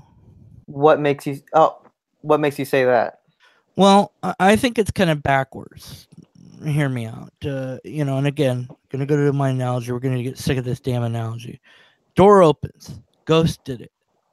Well, I can't, let's just say I can't think of any natural reason why the damn door opened. Okay. And you come along and you say earthquake. And I go, nah, there was no earthquake. Insects were trained by somebody that can train insects to line up and push the damn door open. They were really, there was enough of insects to do that. That could happen. That's very unlikely. And I go, nah, that's ridiculous. Go, okay, well, the wind did it. No wind. There's no wind in my house. Well, this did it. And we go on and on and on and on. Until at some point, let's just say we're a million billion years old now. It's like, well, it could have been, whatever. And I'm like, well, yeah, maybe. But I just believe it was a ghost. All right. And Here's the problem. Did I demonstrate? Yes. Did I demonstrate that the ghost is even a thing in the first place? So, with regards to what you believe that these people, whatever. So there's this spinning, whatever the bleep it was, and all this, and they saw it, and that's you believe their story of what they saw. Okay, great. You believe that happened. You weren't there, you didn't see it, but you can't think of a way out of that. And my question is, can you show that it actually occurred in the first place? If not, why think it happened? Because now you're appealing to your own personal incredulity and say, I can't think of a natural explanation, even though there's thousands of potential ones. Those won't satisfy me. Because why? Either you need it to be supernatural or you don't want an answer, or maybe we don't know the answer. Maybe that's possible. If I had this story that I put on my channel a while back, it wasn't very good. I got to redo it. But I had this idea that a red rectangle suddenly appears in my room. And this is how I presented it, because my viewers are all jaded skeptics like me, We're all atheists and we don't believe in anything, right? Well, I'm messing with them. They, of course. Yeah. I'm straw manning all of us right now. But I said a red rectangle appears in my room and it's floating. And it's I put my hand through it and my hand passes right through it. I record it, and I can only record it with my camera. Nothing else works. No heat, no, I bring in scientists and, etc. And then basically I created a scenario where this red rectangle phenomenon appears in my room and is unexplainable to us by any current technology we have. And I said, what is it? Here's the answer. We don't know. That's the answer. We don't know. We don't know. And for the person that says, it's God that did it, how do you know? Well, what else is it? We don't know. It could be anything. We don't even know. But then there's another problem. We don't even know that God's a thing in the first place. Just like the ghost that I say open my door, I don't even have an example of the ghost in the first place. So not only do I have to demonstrate that it's a ghost, but then I have to demonstrate that it was a ghost that did it. Because just because I say that a ghost did it doesn't mean a ghost did it, and it doesn't mean that there's a ghost in the first place. And go back to there's an atheist experience, and I'd have to find the link where they talk about that, if you found that your tree was gone and there's a giant claw mark, and then you go, well, only a dragon is powerful enough to rip out my tree like that, and I have all this evidence that leads me to conclude that, but you don't have an example of a fucking dragon. Sorry, didn't mean to swear. You don't have an example of the dragon. Okay. So it fits the evidence. I can't think of any other reason. It got to be a dragon. No, give me the dragon. So when you say, well, this is a miracle, I don't know how else to explain it. Well, there's thousands of ways to explain it. The question is, what we know can happen versus what we hope can happen. We know that the mundane works. We know that science works. Blah, it's boring. Technology, whatever. It's all around us. We're so jaded to it, We're flying through the air, metal tubes. Yeah, big deal, And it's easy to be that jaded about our technology and all our advancements and our medicine and whatnot. Because it's to us, it's common. To a third world person, that they'd be like, what the bleep, love it. They love it, and they should have it. We need to have them have it. But at any rate, to the ancient man, lightning was a miracle. Was it? Well, we know about lightning now. It used to be attributed to God. Now it's not. Rainbows were miracles. Same thing. St. Elmo's fire, miracle. Now it's not. Celestial lights, the northern lights, miracle at once. Now it's not. What next thing will be a miracle today, but not tomorrow? Just because we don't know the answer doesn't mean the answer is miracle. All the things that you're describing are things that happened multiple times and were witnessed at different points. This was a one-off event that still witnessed by 30,000 to 100,000 people. That hasn't occurred anywhere else. And at one point in the conversation, you mentioned how did the sun move from its spot in the solar system? Well, scientists didn't see at any point anywhere else that the sun moved, and you'd say that would be an argument for why it didn't happen. Right. In my opinion, that's an argument for why it did happen. Yeah, I know. Hold on. I will. I'm sorry. I'm not laughing at you. Also, I'm going to take a moment here to kill us.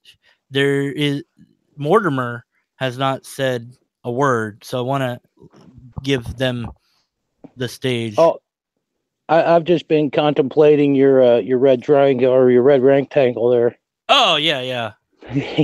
Maybe probably them night emissions from the last night's hangout. Oh, you're from that hangout. Go away. I don't want you. No, that's his graveyard shit. I know who you are. You're the trouble causer. Oh no, were you the guy that started that nonsense? No. Oh, you were just in there for it. Okay. Yeah, I think that was Johnny Drive-By started that. Oh, I don't know. Was it? Yeah, I wouldn't put it past him. Okay, all right, Mortimer, shut up now. let whatever and I forget his name now. Some account. It doesn't matter. Some account, whatever, doesn't matter. Explain miracles, and I think because I said a big thing, so I need to shut up and let him talk. It happens, man. What I'm saying is, so we have corroboration. I guess that's the word for this in this case.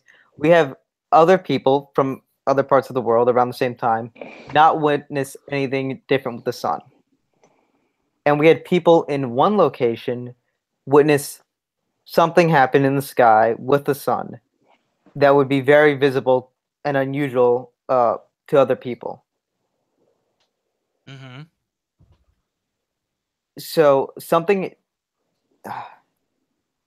in this case, how could something happen in one place but not the other with the same object? I mean, in the case of like maybe someone in Spain looking at the sun, not seeing anyone, but someone in Fatima looking at the sun and seeing something happen. So we're tentatively granting the idea that an actual phenomenon occurred versus, it's all in people's heads or whatever. Like I said, I'm not sure if we're going to get anywhere on that. That's okay. That's okay. I'll grant as much as I say tentatively because obviously I'm not actually granting it. Yeah, I understand this. Okay, so phenomenon X happens for real, and we observe it somehow, but we observe it in such a way. Do we observe it in such a way that it is not well documented enough to be sure that it actually occurred? Or do we observe it under conditions where we could actually verify that it occurred? There's the problem. Again, it's the we can't put this in a dang test tube problem. That I have this, either I have a phenomenon that's completely untestable and therefore cannot be verified. It is a rare occurrence that might happen to a very select few of people, maybe eventually at some point, and it will happen in such a way that nobody can record it on any sort of decent documentation. No cameras, no scientific equipment happens to be around. It just happens, and for whatever reason, we that means that it really happened because miracles only happen when they can't be verified. Is that what we're saying? No, what I'm saying is the miracle is that it happened in one location, but not the other. It was verified by other people at the location, but the fact that other places didn't see it is strong evidence that only happened at one spot. Like that the event happened at this one location. That wasn't a natural phenomenon. Again, and we're tentatively granting that this actually happened versus I'm going to exclude the people from the equation and just say that some weird event happened in a local region and only in that region could that phenomena be seen. Why is that miraculous? Well, actually, if I may, Yeah, go ahead. I've talked too much. The reading that I've done on this has I've not heard anything come out of the Wikipedia article that you've been going through so far. That the area, the cova where this took place is supposedly a natural amphitheater, and that those who supposedly witnessed this was roughly, a swath down the middle of the crowd, and very well could have been caused by, just the light effect from dancing off the landscape. Where are you seeing that? There was only a small amount of them. Yeah, I said roughly a patch down the middle of the crowd, and for all the photographers and stuff they said were there, very few, the pictures that were taken, nobody seemed to be amazed by anything. Where are you seeing there was only a small amount? I'm sorry, I'm just trying to find that. This is one of the places I was reading was a place called miracleskeptic.com. Miracle Skeptic. Yeah, it's fraud at Fatima. And according to that and other places I've read in the past, supposedly her description of the apparition was changed from the original vision, which they go over in that article as well. Mortimer, if you could go ahead and drop the link in this chat window over here that I'm going to name 1, and then I'll go ahead and copy paste it in the chat window number 2 over there. Let's see here. Try to figure out how to do this. Oh. Sir Luther DawnBreaker, you have yet to prove that the mundane versus miracles. I can't pronounce. What's that word? Dissentation requires such separation. I'm not sure what he's asking me there. He's saying that I became stupid somehow in the last second here. Yeah, he's saying that what is the difference between an event being a mundane event and an event being so out there what is a miracle? Well, I don't know. I mean, it depends on who you ask what a miracle is. I mean, there's lots of definitions of miracles out there, I suppose. I don't know. What do you think a miracle is? I mean, is it something that I don't know. What I don't have a position on quote miracle quote. I that word could be anything to anybody, and as far as I'm concerned, is anything to anyone.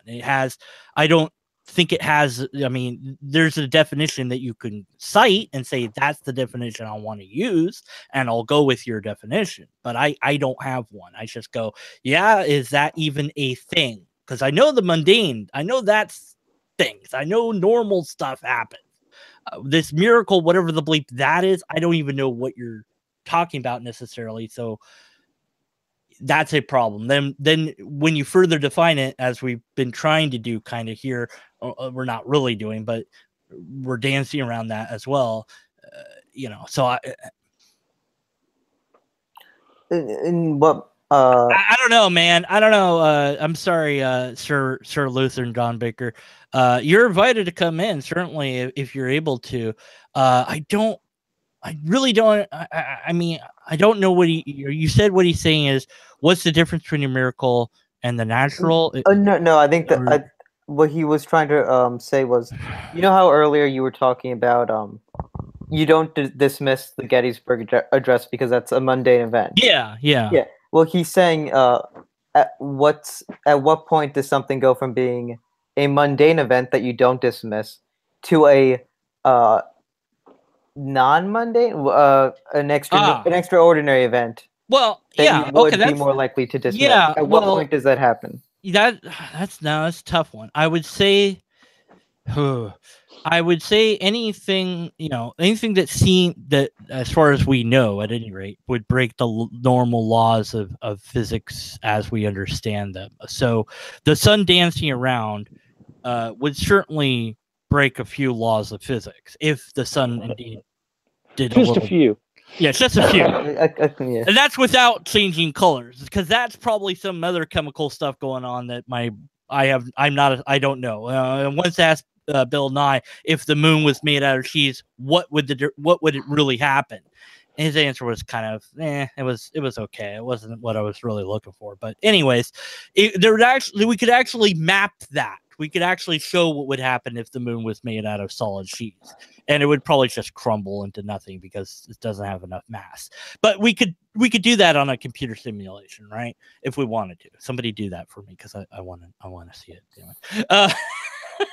Also, while you're at it, I have other requests now. But okay, so something that breaks the laws of the universe as we know them. So somebody flying through the sky, or the sun dancing around. And I would say, if the people are saying that it's a miracle, they're saying it's a miracle or magic or God or whatever, then that claim in and of itself is enough to say, well, they thought it was God. Now I've got to be skeptical of what the bleep it really was. What happened back then? I don't know, because I don't have an example of the thing that they're talking about. So I now have to be skeptical of this event. So if Abraham Lincoln suddenly starts killing zombies, and there's a movie about it, there is a movie about it where Abraham Lincoln kills zombies. I haven't watched it, but it's a book too. Yeah, it's a book too. So I mean, hell, that could have happened in the past. But if somebody said it happened in the past, I'm gonna be like, yeah, I don't know about that. I'm pretty skeptical, because I don't have zombies. I don't have an example of zombies. So you're gonna have to show me an example of a zombie. Then you're gonna have, then I can go forward from there. So, I suppose separating the mundane from the non-mundane is, well, if it seems, I guess I don't want to say it doesn't seem non-mundane. I mean, I don't want to say it that way, but my mind is oatmeal, so I can't. I hope that helps. I don't know. Hey, Dan. Yeah, sorry, you said Dan in my brain again. Hey, it wouldn't let me post the link through the chat there. This one right here, this one over here, the one that the bubble that we're in. See the thing to the right there, the little chat there. I'm typing all sorts of nonsense at you. Yeah, I've got the. Do you have the later version of Google Idiots? Put it in email. How about that? There it is. Mortimer. Yeah, I emailed it to you a little bit ago. Oh, you just did. Okay, let me clopla. I clop on it, everybody. You know what? You have control of my channel. I'm gonna get something to drink. I don't know what's gonna happen while I'm gone. Good luck, everyone.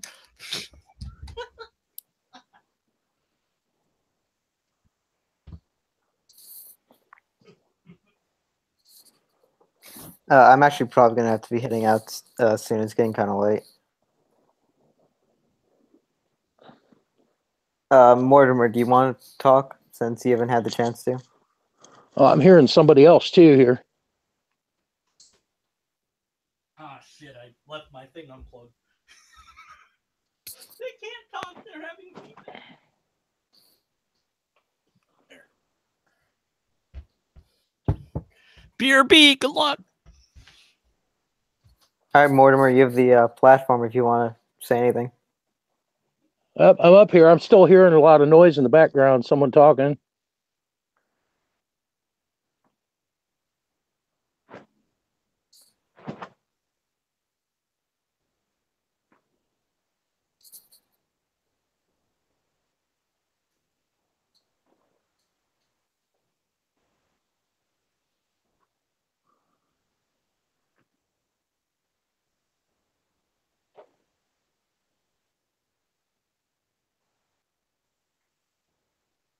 Mortimer, can you hear me? Yeah, I can hear you, but I still hear Dan carrying on a conversation in the background. Oh, okay. I can't hear him. Something about a ghost opening a door. Do you have the stream open, maybe in another window by accident? I've got the app and it's probably running in the background. Oh yeah, that's what it is. It happens.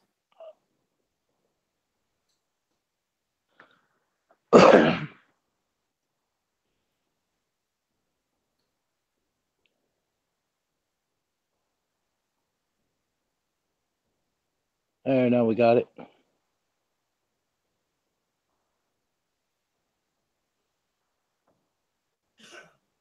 Oh.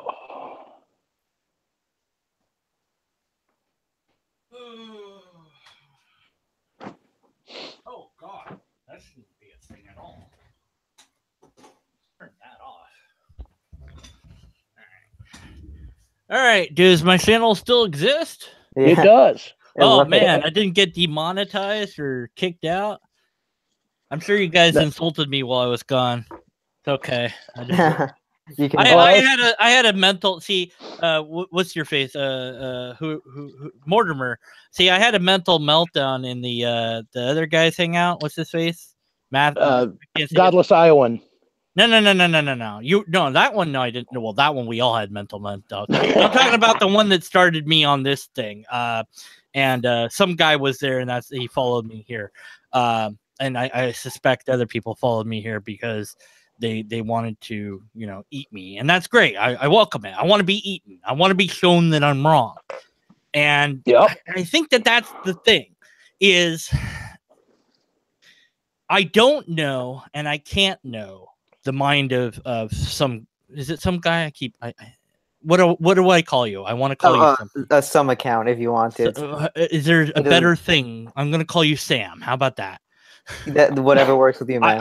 I dub thee Sam. I grant you the name Sam from this point. He is now Sam, which means every now and then you have to say, "Oh boy," because you quantum leaped into somebody new. Okay. Don't know what I'm talking about. You need to go watch Quantum Leap. I loved that show when I was a kid. Good. So you know what I'm talking about. Sam Beckett was awesome. Anyway, and also a playwright. Anyways, what was I saying? I don't know. Anyways, I had a meltdown in the other dude's thing.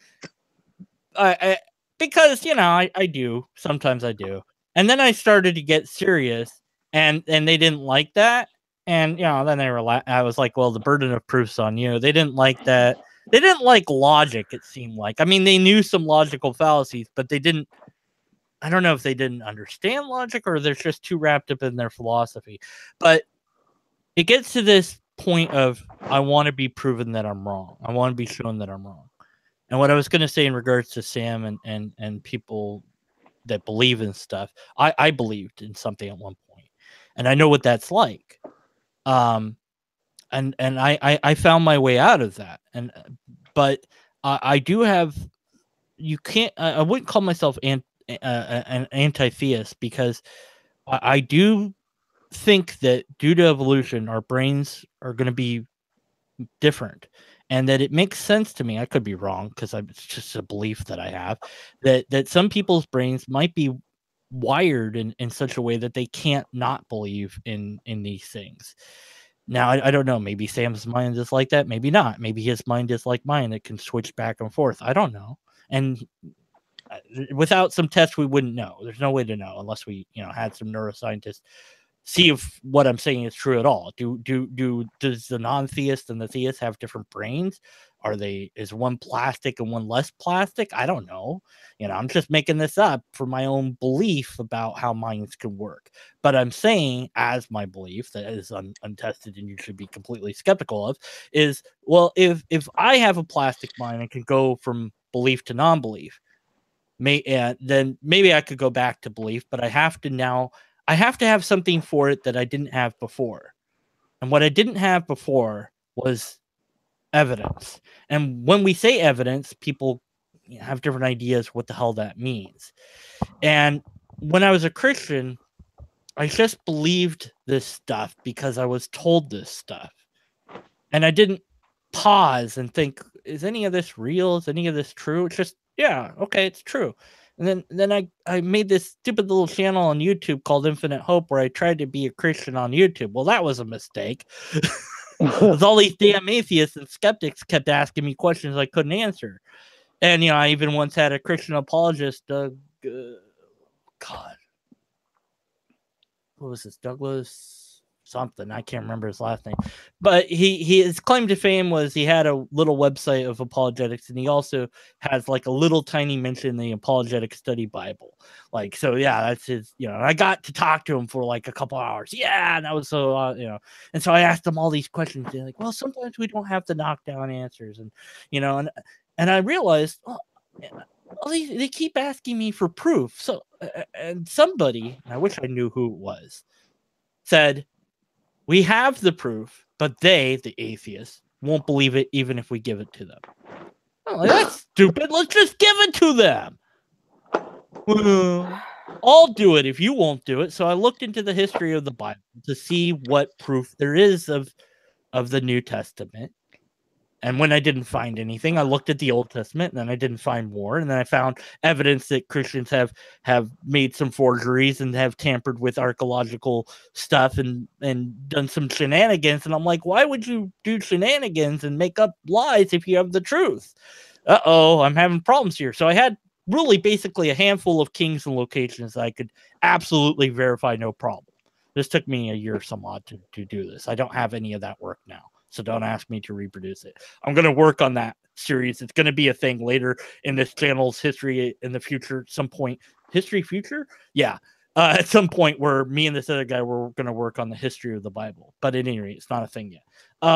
So you can be skeptical of this. I didn't find anything to confirm any of the Bible except for a few locations, a few kings. That's it. So I went, oh, God, now what? I have no evidence. That's bad. So I returned to apologetics. All these wonderful arguments for God, the Kalam and the moral argument, this and that. And then what I did, and this was really stupid, I learned logic. That was a mistake because then I learned that these arguments suck. So I didn't have evidence and I didn't have arguments, and that left me with just skepticism. And that for a moment felt alone and empty. But I've been a skeptic since I was 32. So I'm 39 now, so 7 years, something like that.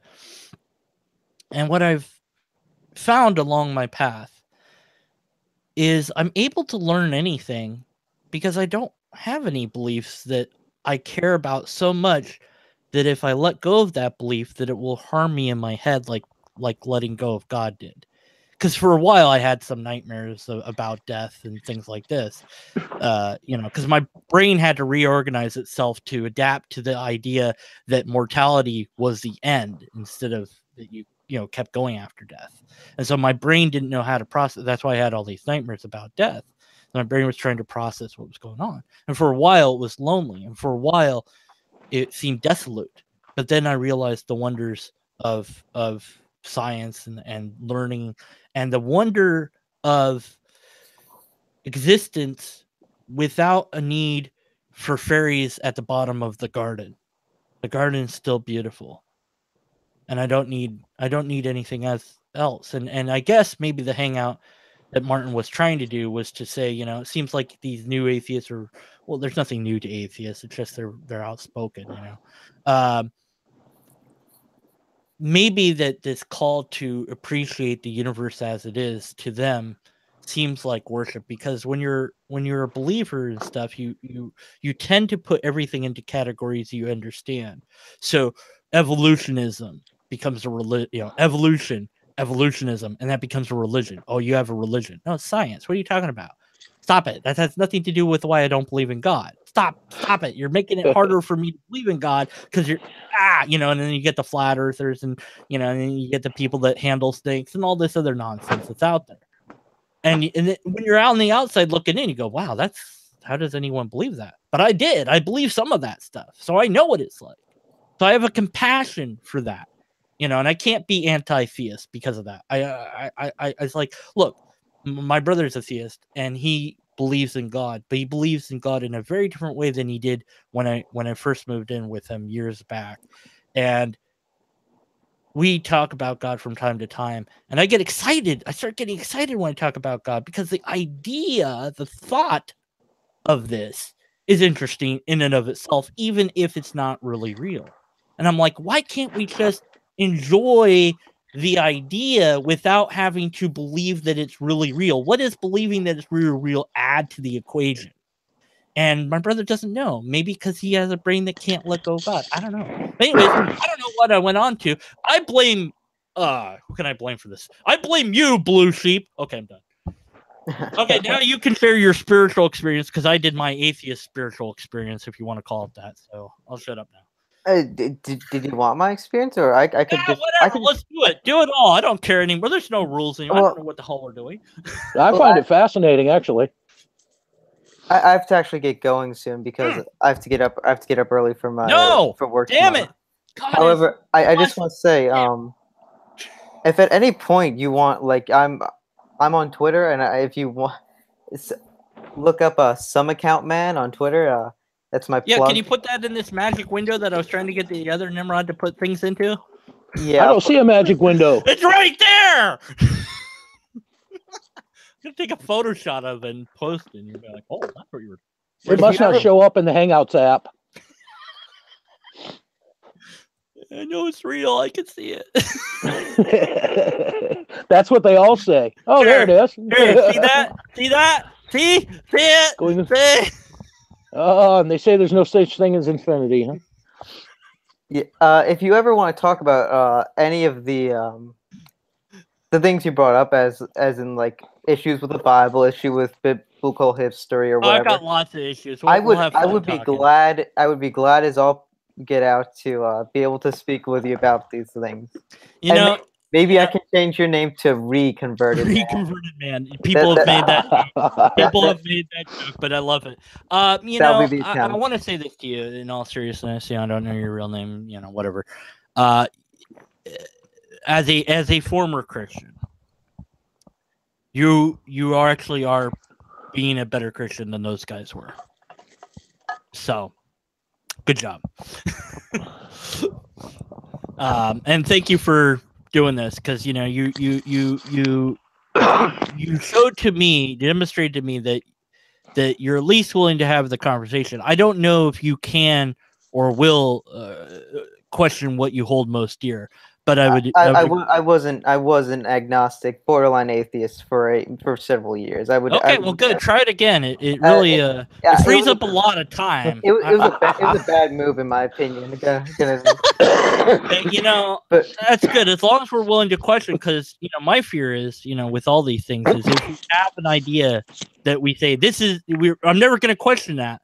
Well, and the other person can't negotiate that idea, and then what does that cause? It causes us to hurt each other or whatever, and you know, war and all this, and it's like so we got to try to be, we got to, you know, try to have, you know, and you know, some ideas are better than others, and anyways, you were a nice guy. I got nothing else. Lobsters exist.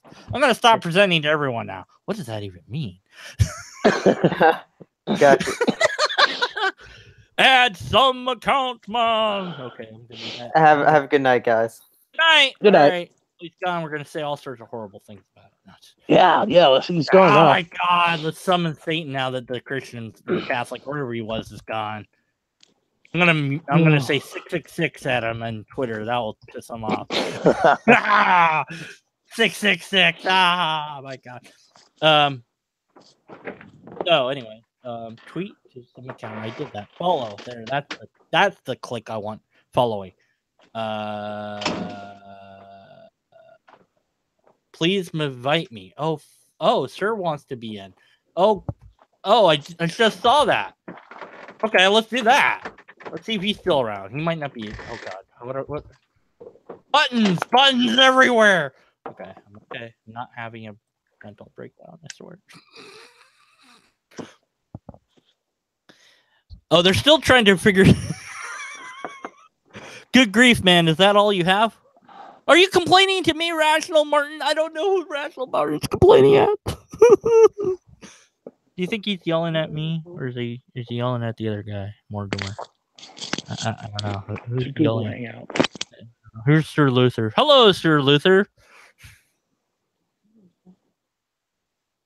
And we're waiting for him to figure out his mic settings, I think. It's a Google Hangout. Wait for. No. Uh-oh. Mortimer's in trouble with his girlfriend. It's an atheist thing. They're getting there and have like, Mortimer's talking to his girlfriend. Can you hear me? No.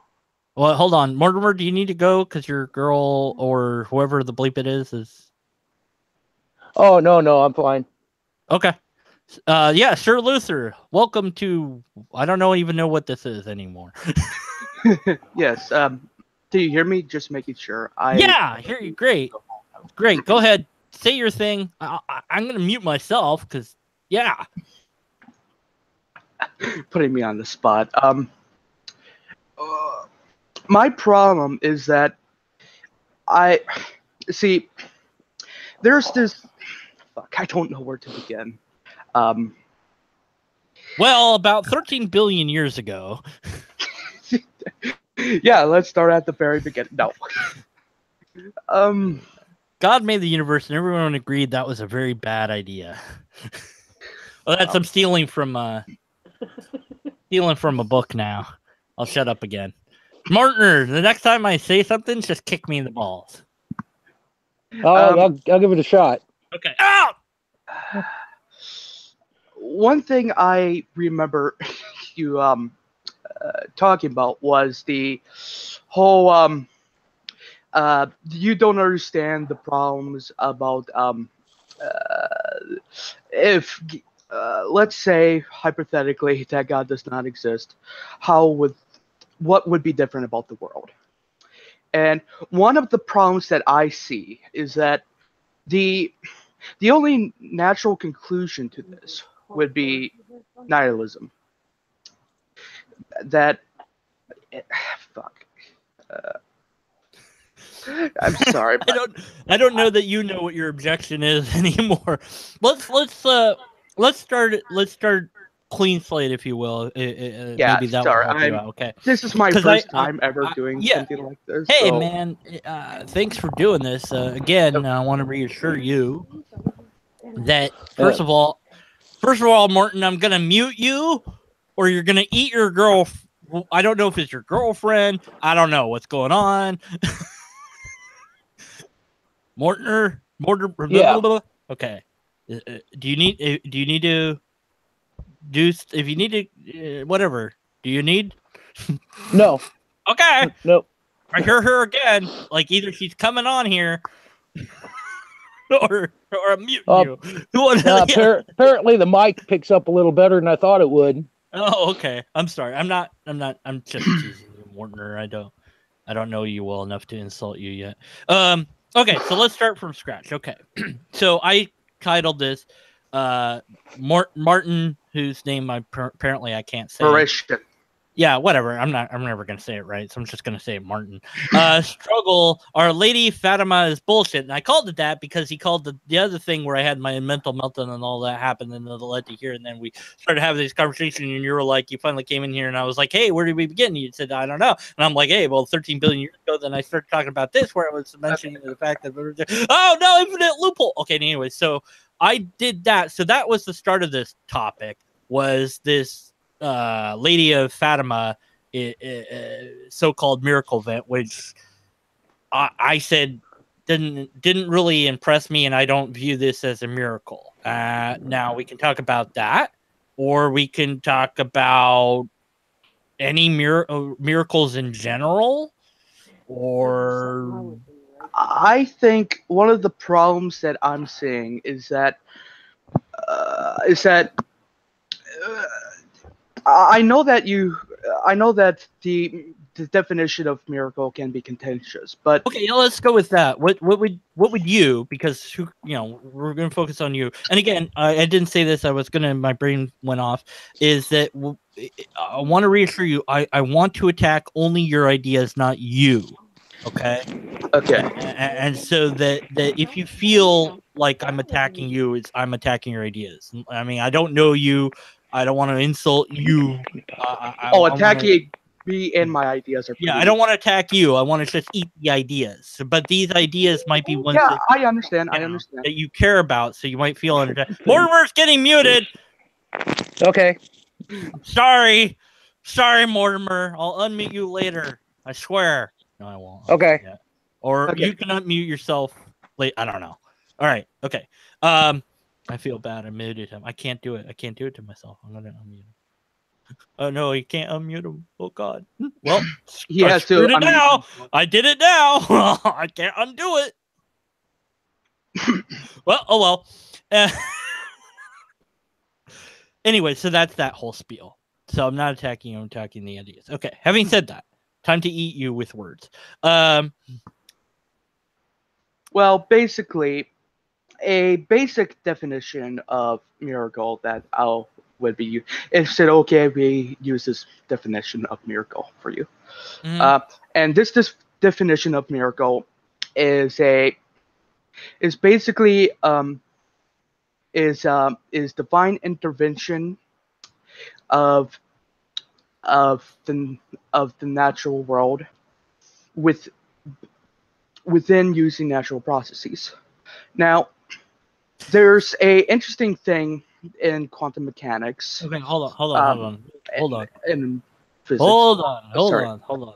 Okay, so your definition of miracle would be a divine intervention that manipulates the natural universe using the physics within the natural universe.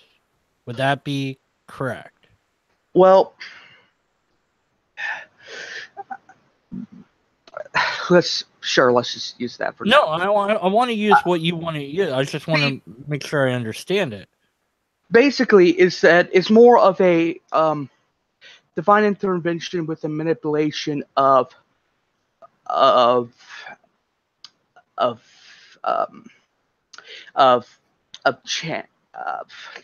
probability. Let's just say. As we have, basically, is that many of the miracles, say, like, let's take a famous miracle that Jesus was reported to have done, would be walking on water. Now, actually, if we look at the physics, this is physically possible. It's improbable, but it's possible. Yeah, like geckos and lizards can run across water. Well, I mean, as in, it is possible for a box to start levitating. That is. By the way, pause.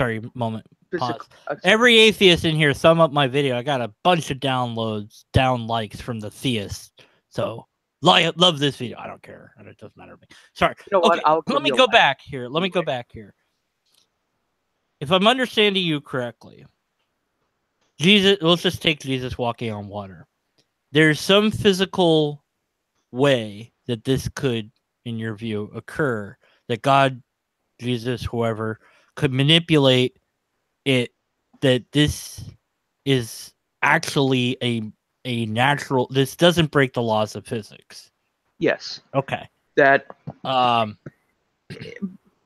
so a miracle is just a natural occurrence that has the hand of the divine in it. Well, basically, it's just that they're not natural occurrences. It's just that what I'm trying to get at is that these things are like the Jesus walking on water. These things are so improbable that the chance of it happening is ridiculous. But the way that these, so the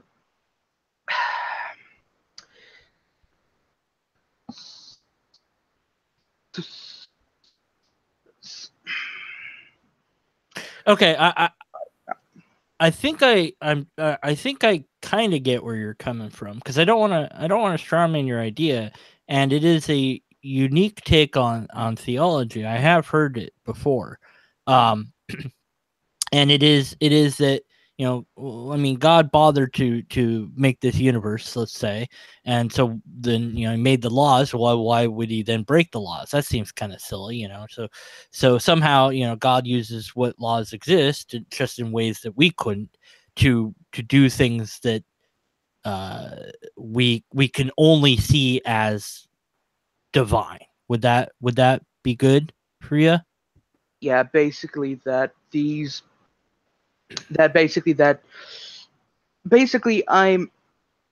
I'm attacking the idea of the supernatural and the natural distinction that is common, and that is basically that what I'm implying is that these so-called supernatural events are actually can be considered events that can happen naturally, but due to the laws of probability are so astronomically low that the chances of them happening without, say, like a divine intervention is basically near zero. Okay, I got it. Okay, so we have somebody walk on water, and we go, okay, well, that automatically means, let's just tentatively grant everything for now. We saw them walking on water. We tested it. It's not a trick. They actually did it. And we would understand, if I follow you correctly, you could tell me if I'm off. We would be able to understand the mechanism of them walking on water. But the only way that we could, at some point, because it's so improbable that they're able to walk on water, even though we can completely understand the mechanism, because if it was natural, we would be able to completely understand the mechanism. Somehow, them doing that means what? Means that this has to be from God, or basically that because it's so improbable, that means that even though that there is nothing mechanically about the miracle that would cause it to, basically that there's nothing mechanically about it that is that would make it impossible. It is so improbable that the only explanation would be an outside actor interfering with the natural. All right, we'll go with this. And I have to say tentatively grant every time, but I do, because somebody will eat me if I don't. So we're going to tentatively grant that we absolutely have verified that person X can walk on water.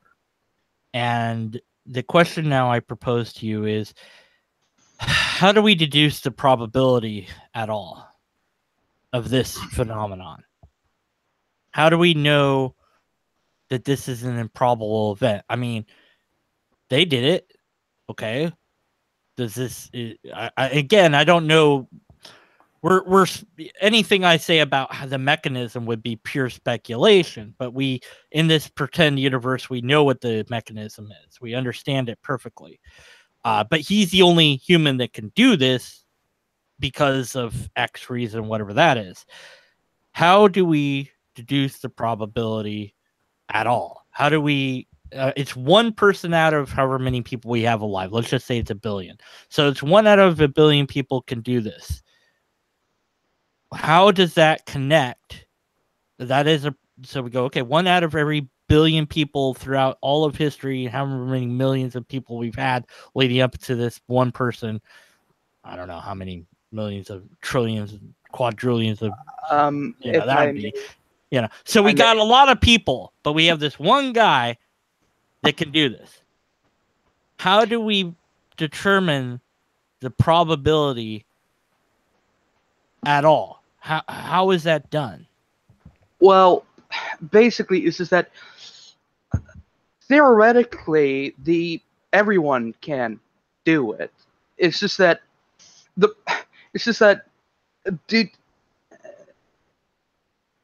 there is no way but due to the probability, there's no way of actually pulling off something like walking on water or having the table or your monitor levitate. Yeah. Levitate.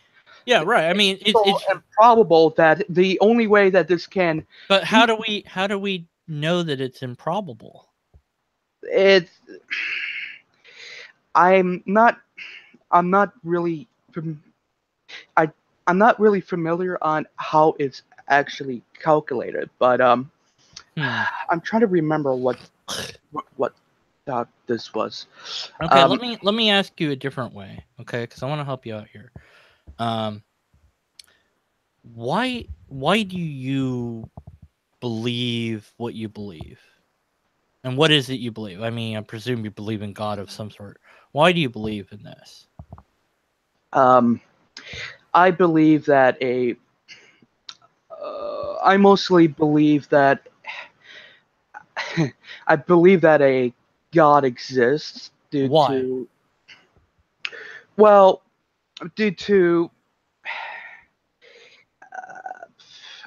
I would say that I have heard convincing.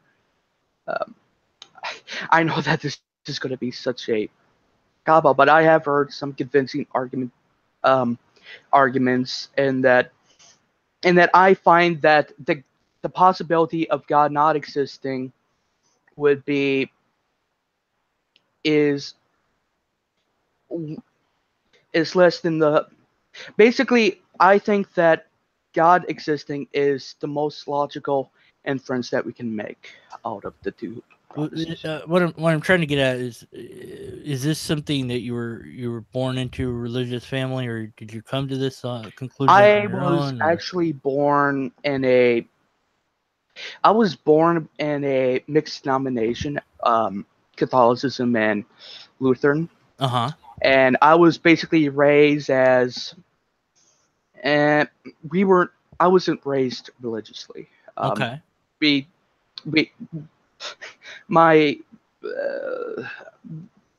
though I did have some. Maybe I do. I would say that I came to it mostly on my own, of seriously believing it, but I was never I was never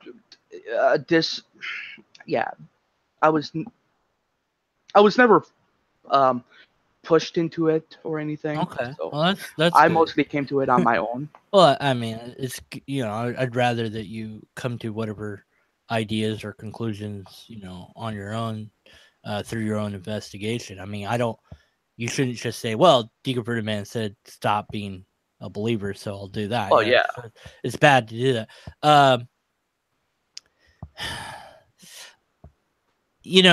Your argument, whatever it is, has to stand on its own, independent of the sort of person you are. Well, yeah, and it's just that what I'm trying to having said that, I'm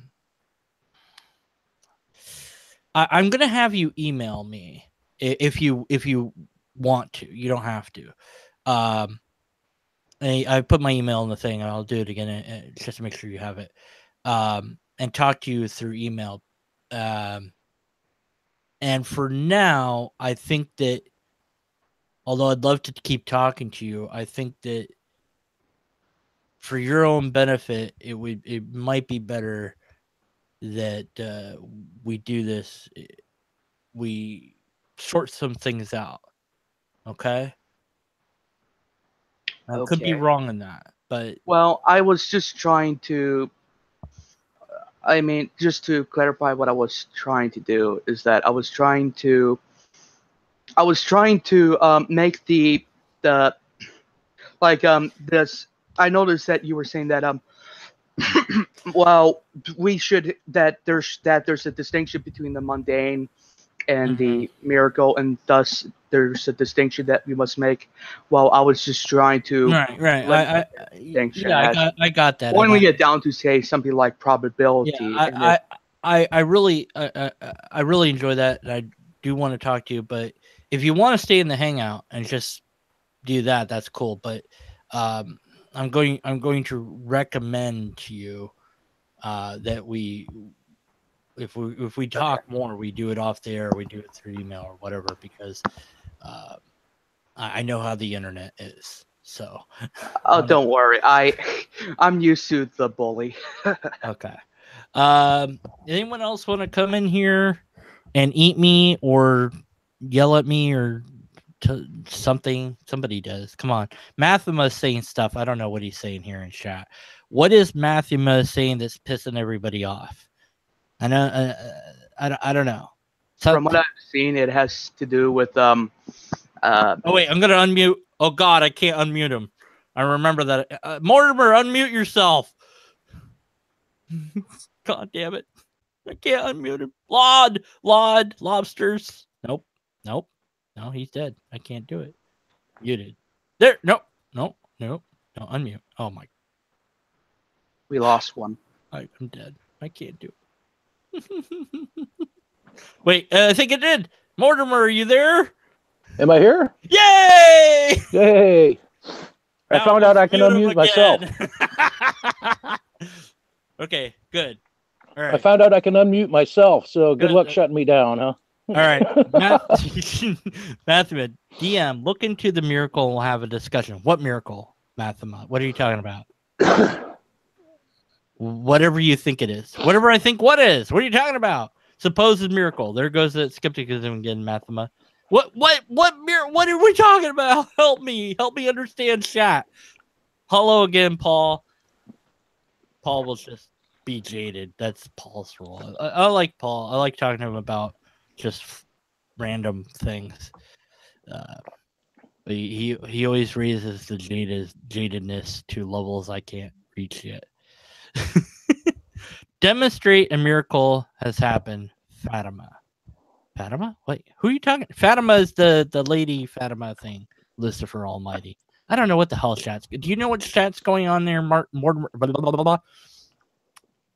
You know what's going on there? Nope. Okay. I'm as lost as you are. Good. We have no example of miracle happening, just anecdotes. I thought you wanted to be proved wrong, DM. Mathema. Yes, I do want to be proved wrong. Please do that. Why not look into it? Okay.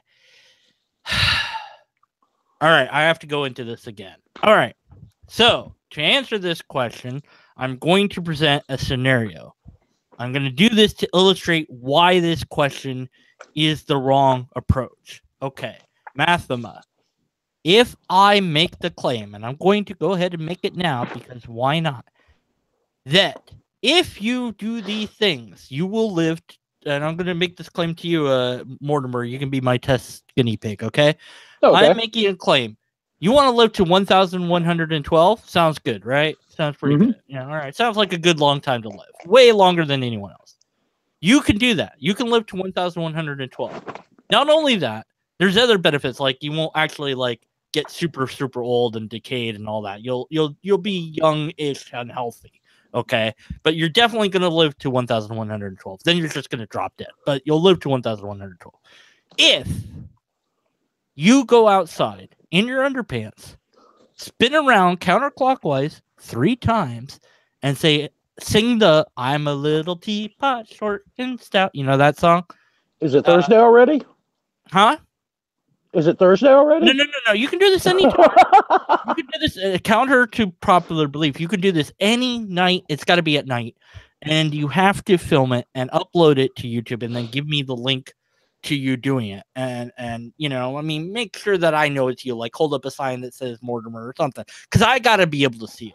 Otherwise, it doesn't work. Now, I've made that claim. Why not go try it? What do you have to lose? This is my sales pitch. Why not do that? What? Well, what do you have to lose? Okay, you have some time. It would take a little bit of your time, a few minutes, right? You would lose some dignity by uploading it to YouTube, and I would download it, of course, and do, you know, who knows what I would do for my own amusement to it. You know, we're not going to talk about that. But at any rate, but if it worked, if my claim is true, you live to 1,112. If not, you lost a few minutes of your time. Why not do it? So why wouldn't you do it? Why not? Why not go look, see if it works? Well, it hasn't so far. Maybe because I haven't proved that it works, right? It's not up to you to go and test it, is it? It's up to me to prove that it worked in the first place. So when somebody says, well, why not go look into it? Look into what? What the hell are you talking about? Why should I look into anything? There's billions of claims made all the time by anybody, everywhere, all the time. I make claims. You can make claims. I just made a claim. I made a ridiculous claim. Why not go do it? Everybody in chat, go do it right now and put that video on YouTube. Why not? No one's going to do it. They know. Now, I'm making a claim to know what they know, which is a logical fallacy called mind reading or special knowledge, depending on where you look it up. I know that they know that that won't work. It will not produce the result. How do I know that they know that? Well, I can infer it because we have no example that anyone's lived to 1,112, let alone that doing that ridiculous thing will make it so that you can live to 1,112. Because I've given no proof that it does. So telling them, go investigate and go try it is empty and void. And so when Fatima says, or whoever says, go look into it, you might as well be telling me to go look into a UFO conspiracy and see what truth is out there. You're the one that makes the claim. You have the burden to prove it. Where is your proof? If you got it, present it. Otherwise, I'm not interested. Moving on. So now, I got a question. What would you consider proof? Yeah, hold on. Fatima, there's only testimony. There's no evidence. Oh, hey, Mortimer, you saw that I went outside and did that whole little dance I just told you about? Oh, right? Absolutely. Yeah. And I'm 1,112, right? Yesterday. Yeah. Okay, so we have proof, Fatima. Mm-hmm. So there you go. What else do you want? See, that's how it works, right? Did you go try this, Fatima? Did you go try this out yet? Oh, now suddenly it's that we have to look, that we still have to look into it ourselves, whatever the hell it is he wants us to look into. So I guess maybe I didn't get through to Fatima. I don't know. Did what I say not make sense? Maybe somehow, I don't know. Maybe I said it the wrong way. I don't know. Let's see.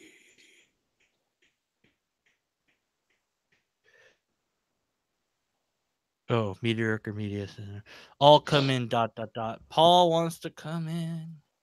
I've never heard Paul talk to a theist. So that might be interesting, but we need a theist in here that I would feel good about letting Paul mess with.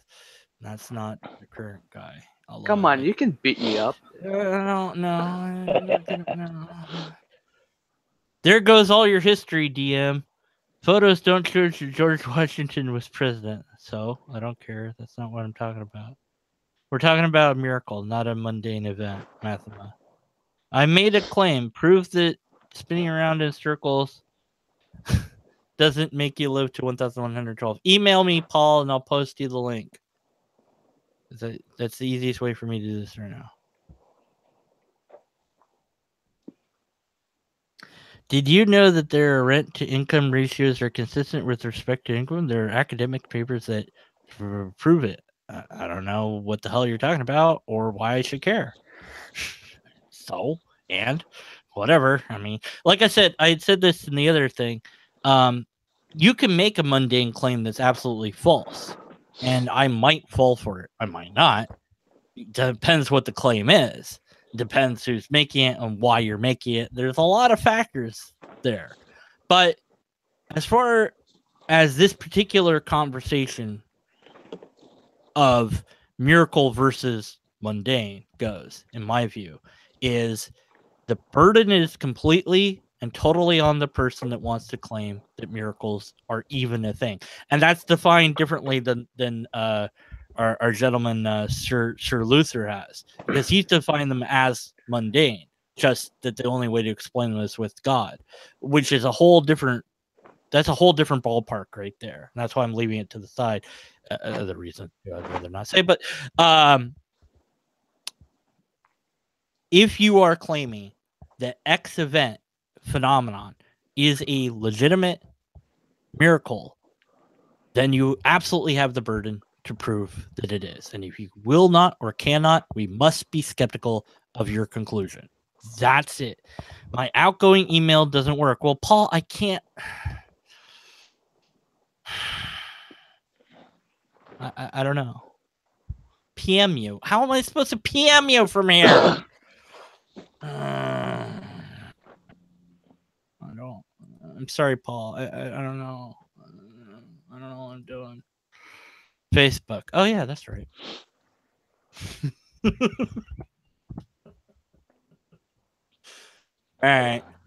Like, oh yeah, Facebook. This was the best hangout I was doing.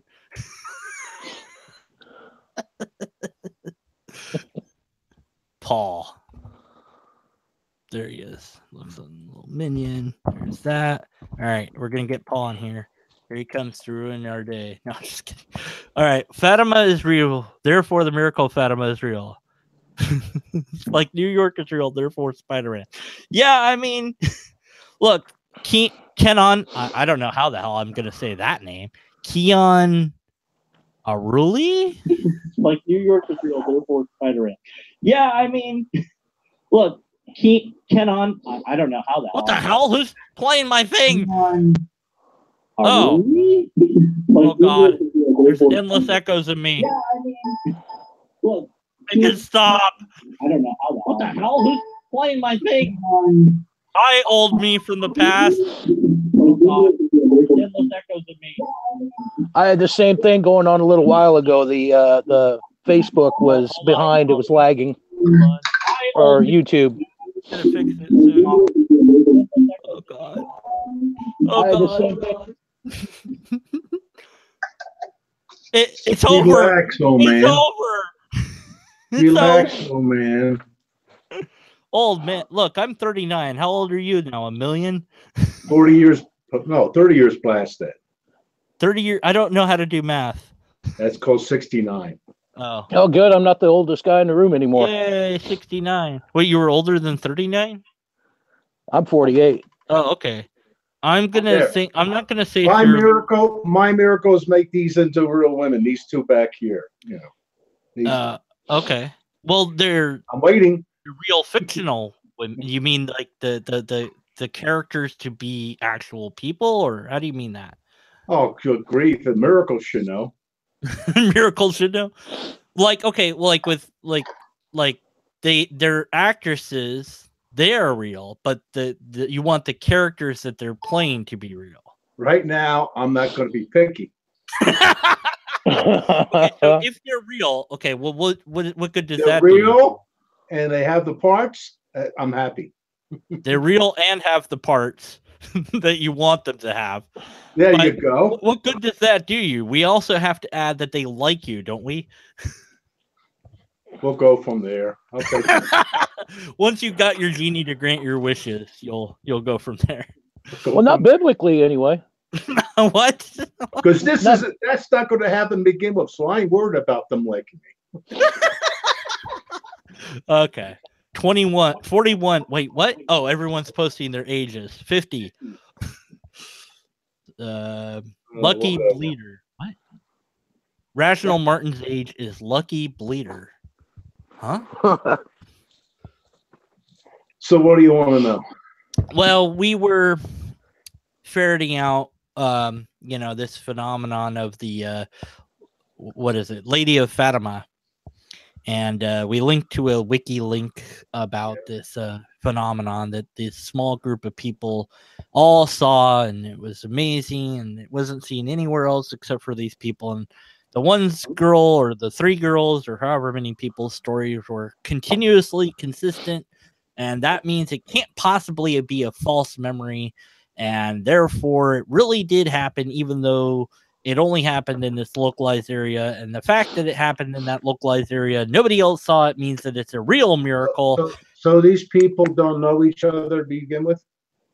Oh, these three girls? Oh, I don't know. Well, they're all the same faith, and they're all, Because nobody could possibly. No, they couldn't have made up the story. Nobody in the world has nobody makes up story. I mean, they're kids. Come on, Paul. Well, kids can't make plots either. I keep forgetting that. No, not only that, Paul. Kids can't march on Washington. The story didn't ever change, though. What? The story they told never changed. So? Well, that means something, doesn't it? Oh. I'm playing the ridiculous version of so they could never have gotten together already and made a plot. Well, because some branch of psychology apparently that I've never heard of suggests I don't know, you'd have to rewind this hangout and listen to that, because I don't remember this. But at any rate, with doing your dance and stuff. Yeah. Look into that. Okay, let me ask you that question. Why would you not do it? Why I made this. Yeah. Why wouldn't you do it?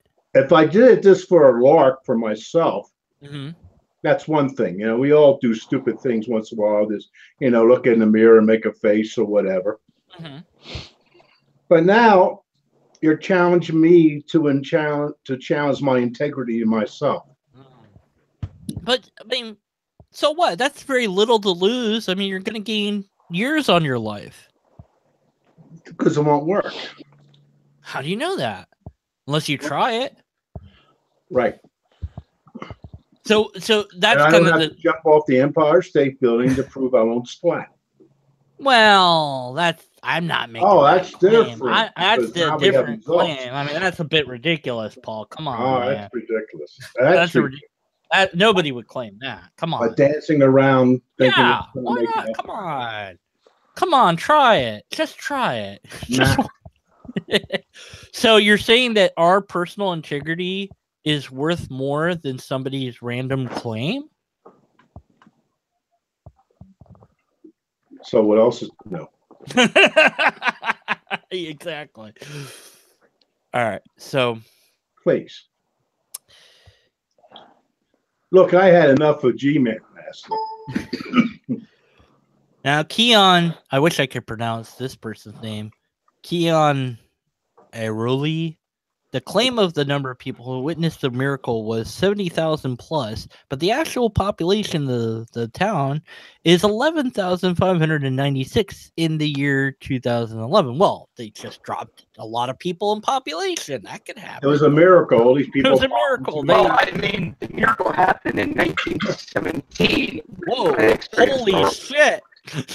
It's always funny. A miracle happens because it has absolutely no value whatsoever. Yeah. So, and this has been asked of us pesky skeptics. What would convince you? Like, well, how about like I said, I mean, just start with levitating my computer. That would be. I gotta go into it real quick, and I better get something to drink. Not alcohol. I don't have any in the house, but there were like 50,000-60,000 people that miraculously thought that Trump would become a human. What? Well, I'm pretty sure that. So numbers don't mean very much, do they? Well, I'm kind of sure that Trump's human. You might not like him, but no, he's definitely from our world. I mean, there's lots of people we don't like, but they're still human. Take my mother-in-law, please, for an example. Did I tell you? I already said the joke earlier. I'm gonna go ahead and repeat it because it's a good one, and I'm stealing it. My mother-in-law, she meets with the devil regularly to get evil lessons. She charges him. Oh man, an arm and a leg. I'm telling you. There we go. Okay, so I think that the Mathema guy gave up on trying to convince us that this miracle is a miracle in the first place. I far prefer the idea that that, you know, try to view a miracle as actually happening within the parameters of the natural world. This was something I thought of when I was still a Christian and not wanting to let go of my Christianity. I was like, well, and I've heard this as a theology, as a potential theology too, but so there is a way to explain, say, the parting of the Red Sea, and the scientists had come up with this explanation of, you know, this wind goes a certain way, blah blah blah, and it will part the waters, and you could walk through in this one particular spot. And so the natural phenomenon happened, and they just recorded it as history, but they thought it was a miracle. Okay, and it happened just in the nick of time when they were running away from an army. So now it's like, well, that's really cool because, you know, it was a great coincidence. So it's got to be an actual miracle, even though it was mundane. Who was it? Caesar or Augustus or whatever? Seen a hawk, and they won the battle that day. Miracle. Yeah, I mean, I'm sorry. I mean, I'll deal with the reality. It's your question. Never mind. I thought you were talking about the when what is going wrong with your audio is horrible. It's Sure, Luther became a robot. Yes, very much so. Stephen Hawking sounded better. Hey. And I'm sorry, Deconverted Man, I hit you so hard. Man, I mean, I'm okay now, but, you know. Yeah, I mean, hey, we all have somebody that, you know, hits us. If we're human, and Trump doesn't cry, so okay, keep politics out of this. Oh, I was talking about Trump. No, God. Oh, well, that doesn't count. I'm hoping Sir Luther can fix his stuff. He might talk. Well, worst comes to worst, just get out and come back in. Paul, I'm right in thinking, if I remember right, you've always been a jaded skeptic. Oh, I never bought it. You know, up to about 6, the God thing, but Jesus never. Oh, okay. That was too silly for me, even as a child. I'm sorry. Oh, I had the same thing. Is this better? No. Yes, it is. Go for it. Yeah, I was just gonna say that I heard you say something about this Roman emperor winning a battle because he saw a constellation in the sky. That's Emperor Constantine. Yeah, I mean, whoever it was, you know, it doesn't matter really. It's still the thought that counts. But that happened all the time, you know. It's got to check in and see what the intro say. Anything you want them to, anything you think it might be, and they don't come out. It was a bad chicken. See, we always want to have control of lots of things, and somebody just after a while, I have to just say, no, we're just not going to have that control. No, it's just not going to be there. Did you guys talk about probability before a little bit? Yeah, I'd asked. Okay. Real quick, here's my thing. See, there's a dot on that thing. There's 1 point. Now, tell me how many lines can I draw through that? Infinite, right? Infinite lines can go through a point. So with only one reference, how can you make any probabilities? That was kind of my question too. I think that's a much better way to put it. Thank you. I don't think you couldn't. I mean, hate certain things like how to breathe. Now, I'm a gamer, so I'm used to rolling dice and having them do what you don't want them to do. You know, Yeah. like, oh, you're supposed to roll a 7 the majority of time. So there's no possible way I could not roll 7 or higher because the probability is snake eyes. Yes, RNGesus is right. Well, the dice, see, they don't have a memory, but they do have a horrible sense of humor. So they don't remember that they rolled the other thing, but they will get you. So they have to be punished. You have to hurt them. Unfortunately, last night, you know, I can't think of it right now. You had a chat, then he invited G-Man in, and I just started. I just oh God. Look, I tore into him. I got G-Man to stop talking. Wow. Whoa, there's a trick. That's multiple times. Good job, man. The thing is with that guy, and I've said it many times, unfortunately I can't get anyone to go along with this. We should just ignore him so he goes away. Yeah, Like that's it. That's one reason I just stare into it. They Chaka were God. trying to have a conversation and stuff, and no, I'm not having it. And then I left. Then I came back. He was still there. I tore him to again, and then I left. I hate him. You know, I told him I hate him. He And yes, I can't hate. The thing is, you know, he's not a good Christian, and He's not a Christian. I know, well, he's whatever he wants to call himself. Yeah, he's not good at doing that, and ultimately, you know, my value. I don't have things that are good to say, so I won't. You know, I just leave it at that. If that doesn't matter, he can still have a logical argument. He doesn't have a clue. It seems to me. Here's my view. It seems to me he wants to be ignorant. Now, maybe I'm wrong, but it seems like it's easy to do that. Yeah, it's like whatsoever. There was this guy. I don't know if you've ever encountered him, Paul, but oh God, what was this? Redneck, Bible thumping redneck, or something like that. And he is just the worst person to try to even talk to. It's just he's like, well, do you think that morality is objective? And you're like, I don't know, maybe. And he's like, oh, then you're, evil and blah blah blah, and you can't get anywhere with that. See, that's the whole thing. That's a bullshitting argument, because everything in the Bible. Wait a minute. Everything in the Bible has to be read by a human. So as soon as you put a human into the equation, it becomes subjective. Rational Merton says that you getting G-Man to shut the fuck up is a miracle he wants to believe. Yeah, fortunately, Forbidden Thinker. I was that's who started it. Oh, okay.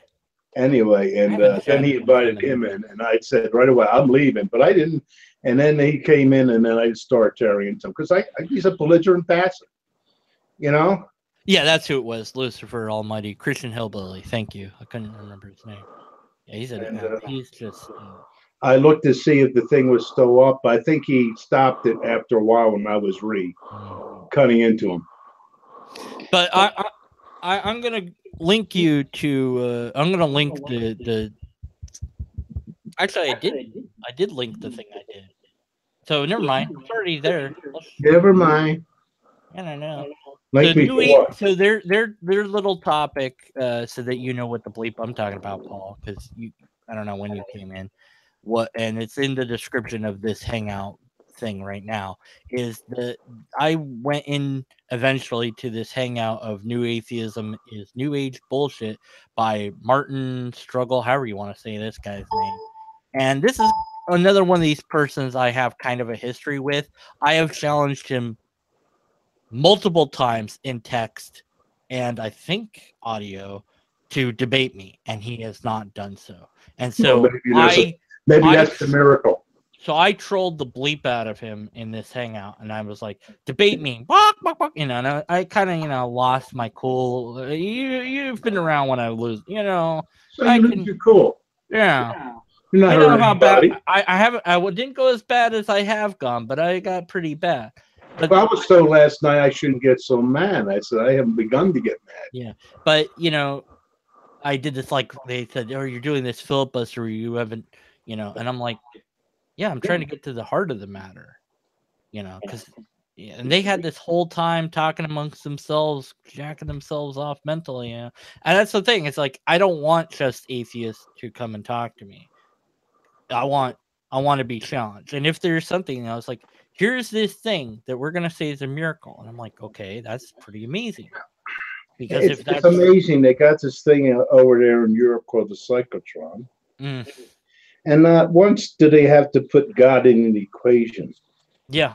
And they're talking about energies, in that little spot that's going on to make the heart of the sun look cold. Yeah. The thing that I think it was King Crocodile was talking to whoever it was, Hovind or somebody, and he was talking about the metal plates, and then when you have them really, really, really close together, I don't know how close they have to get, and then you have a vacuum. Oh yeah. That suddenly stuff happens. I'm like, what? Well, who's breathing? I had no idea. I'm sorry about breathing, but no, somebody was breathing loud. I know. I heard it before. Okay. But no, I know what you're talking about.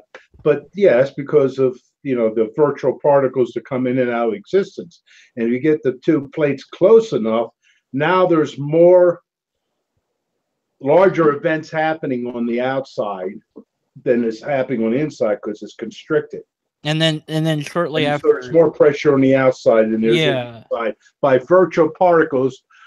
It's amazing. It really. And then there was a video tribute to Hawking's and stuff like this, and one of the things where he was explaining the universe doesn't have a beginning because there isn't time, and it just kind of wraps in on itself, I guess.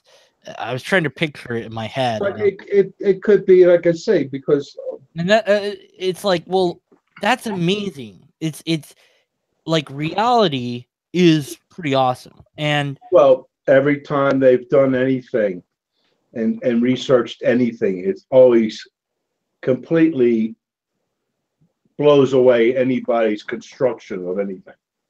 Yeah, I mean, earlier was Your saying imagination does not even begin to come up to what can happen. Yeah, in the universe without magical things. Yeah, happening. Yeah, I think that just kind of makes the whole issue more complex indefinitely.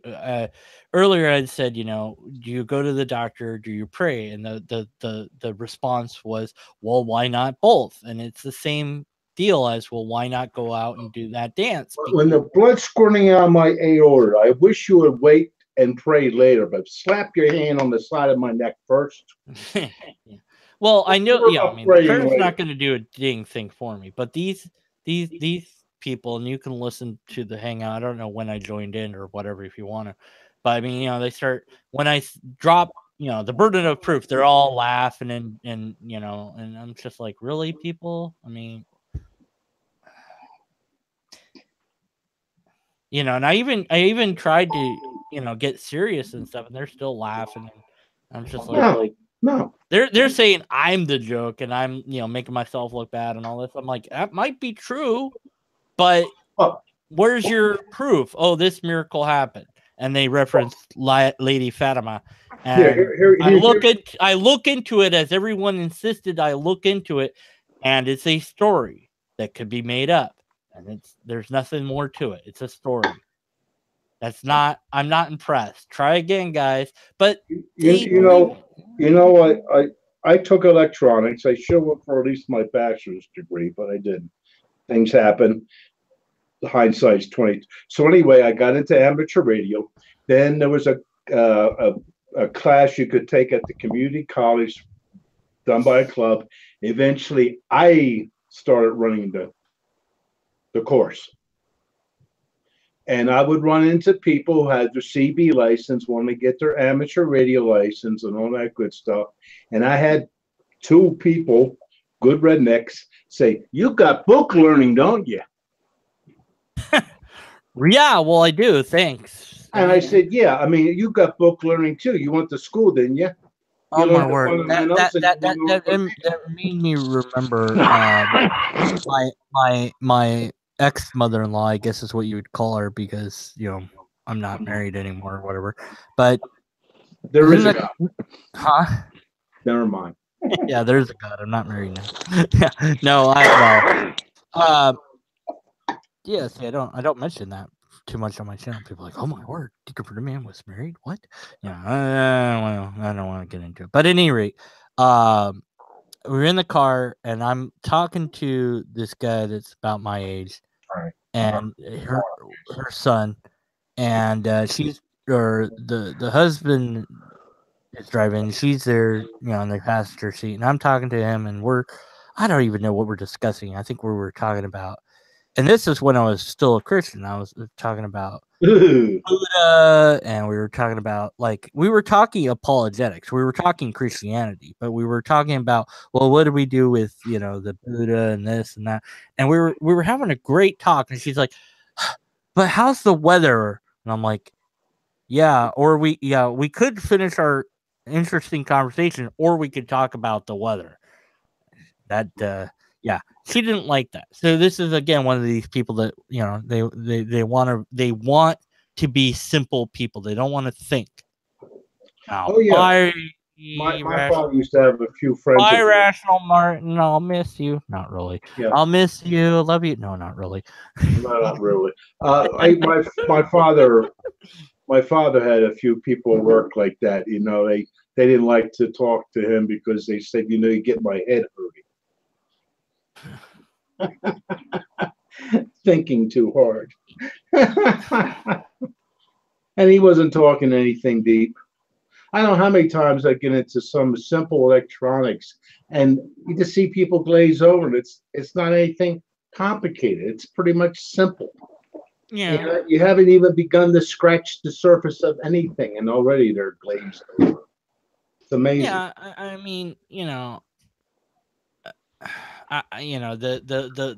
the willful desire to be ignorant. I don't know where that comes it's from. Easy. It's the easy way out. Maybe that's it. Laziness prevails. Why do you think you can make armies so easy? Because it takes no freaking intelligence to destroy shit. Yeah, what is this thing? Like it takes a week to build a bridge, but a moment to blow it up. Right. That's exactly it. It is. It's easy to kill, but it's hard to negotiate. You know? My son just left here, but I remember years ago when he was young, and he just came from my mother's.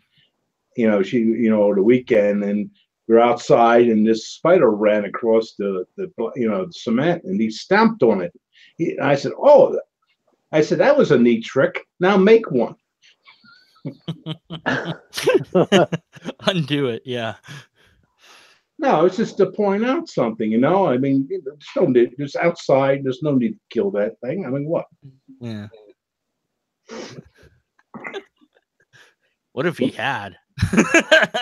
Here. Oh, then that would have been the miracle. Here you go. Now what? Well, that now should what, be what? What I was saying earlier is, okay, you got this miracle. How does that equate to a God?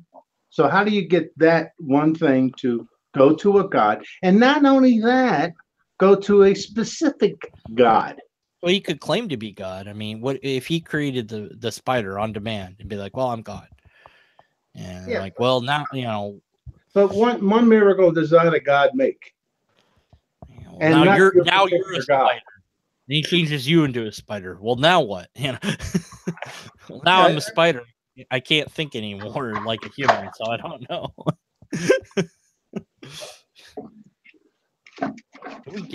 Can we give a spider a human brain?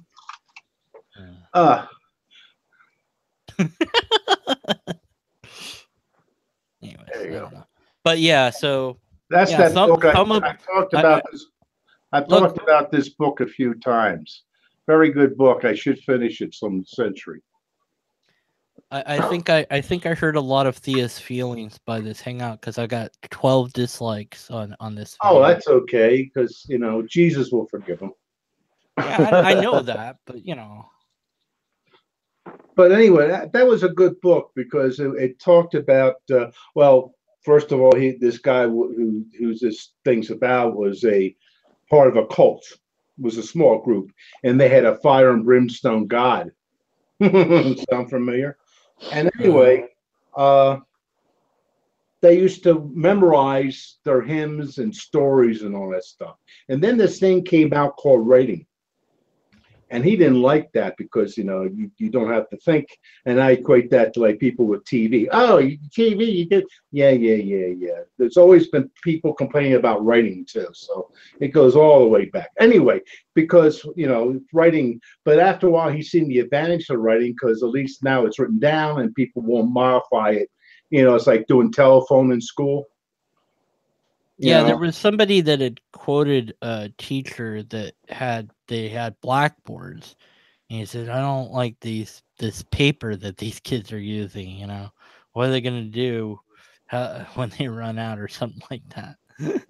So, but anyway, as his life goes on, he goes to different areas and finally gets to India. And he's talking to the head honcho there, head of the, their temples. And he gets, of course, they're religious, so he gets into his fire and brimstone god. And he says, he starts describing it, and the other guy starts to laugh. He says, "What are you laughing about?" "Oh, him. We know about him." Okay. He doesn't know that there's other gods above him, always messing with his stuff, and so he can't figure out why things keep messing up. And I said, that sounds so familiar.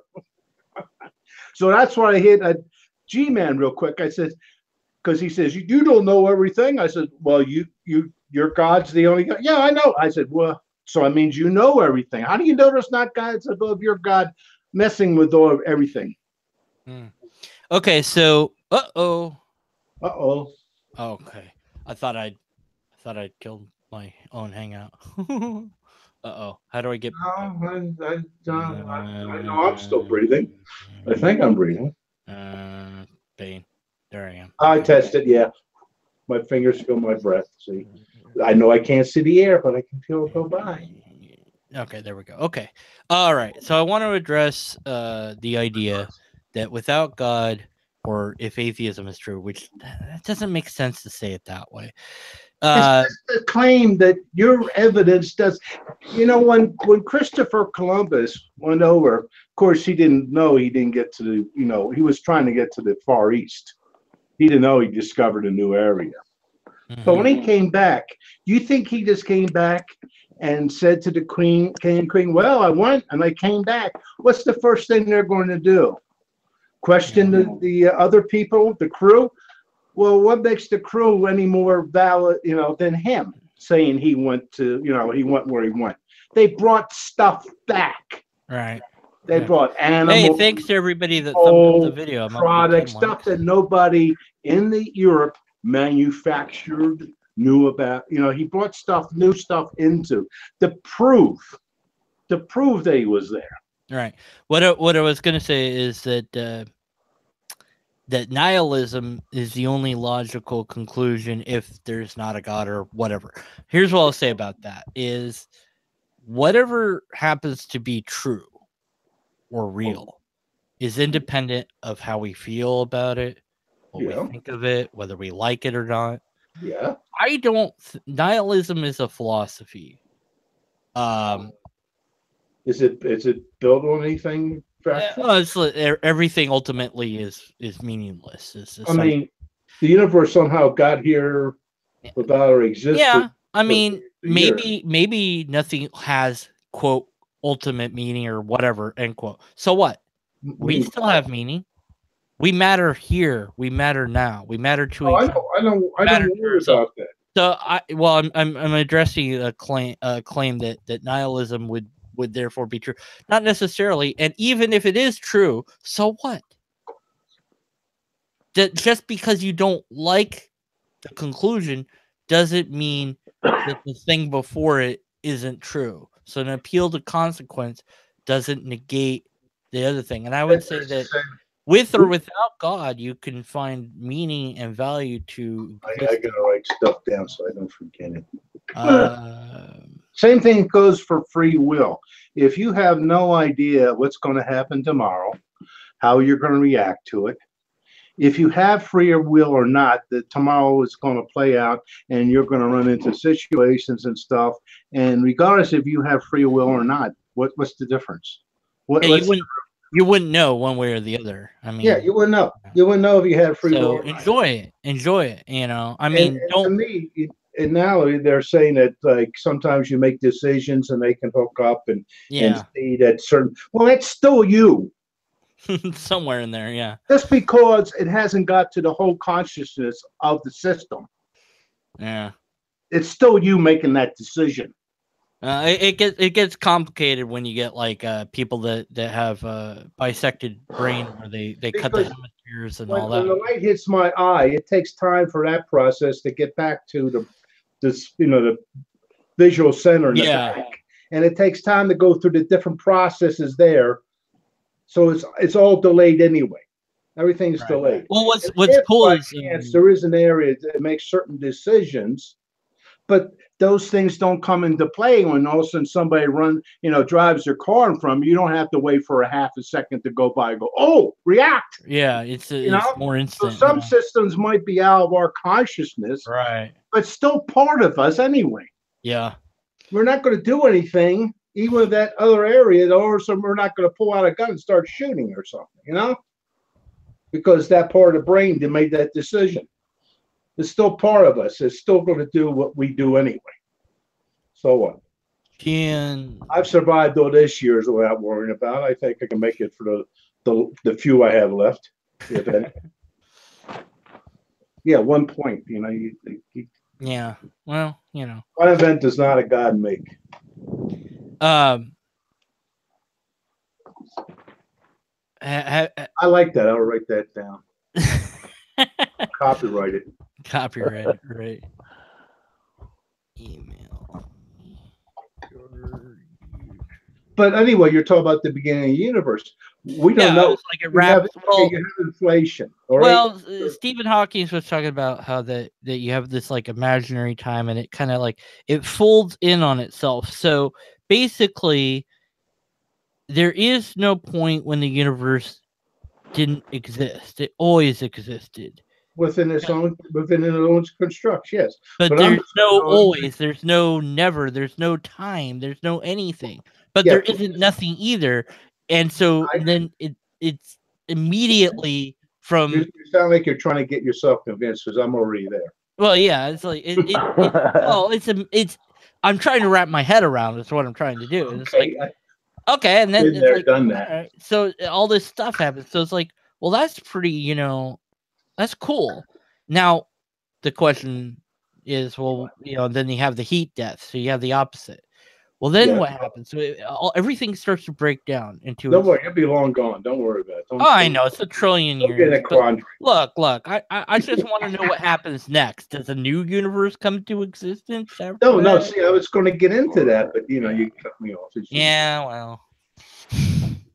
No, you get to the beginning of the stuff, where you get to the multiverse, right? Right. Where other ones are being created all the time by inflation. And then you have a place in inflation, all of a sudden to inflation cools and gels into a new universe. Us being maybe one of those. Okay, that's how we came in from a process of inflation. It's already been going on and creating universe after universe. And there's no problem with this whole thing to begin with. It's because the universe, if you add up gravity and everything in it and put it all together, it adds up to zero. Right, yeah. It's amazing. So, I mean, and then, well, could it be that we exist there too? But then it wouldn't be me. It'd be a different version of me, or what? I don't know. It's like, does that matter?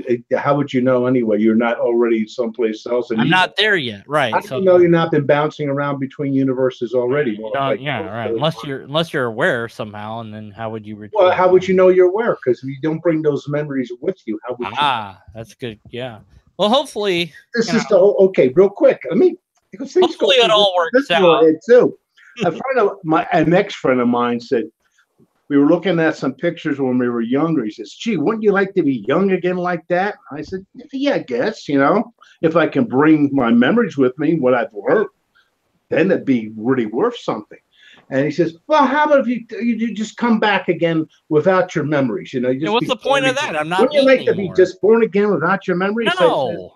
Said, wait. I'm almost done. I said, "No, I wouldn't." He looked at him. I said to him, "How do you know you didn't do that already now? How do you know you're not, this ain't the second time or third time through? If you don't have your memories, how do you know you've been here before?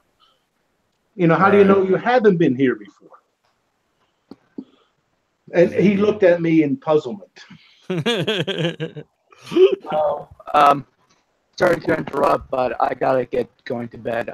Nice. Right. Thank you for having us. For children going to bed. It was fun listening while it lasted. Thanks, man. Thanks, sir. You have a good one. You too. You could have jumped in. Well, there was Yeah. Well, But that was funny. I just love when I would throw certain little posers at him, and nothing complicated. I just get this glazed over look, like, huh? Like he didn't understand. I said, how do you know you weren't already done this if you couldn't have memories from the prior experience? And people say, oh, I wouldn't want to live forever. What makes you think you can't remember 30 years ago every little detail? So how do you know if you live, let's say, 1,000,000 years, you're going to remember everything from 1,000,000 years ago? Well, because all that might be new experiences.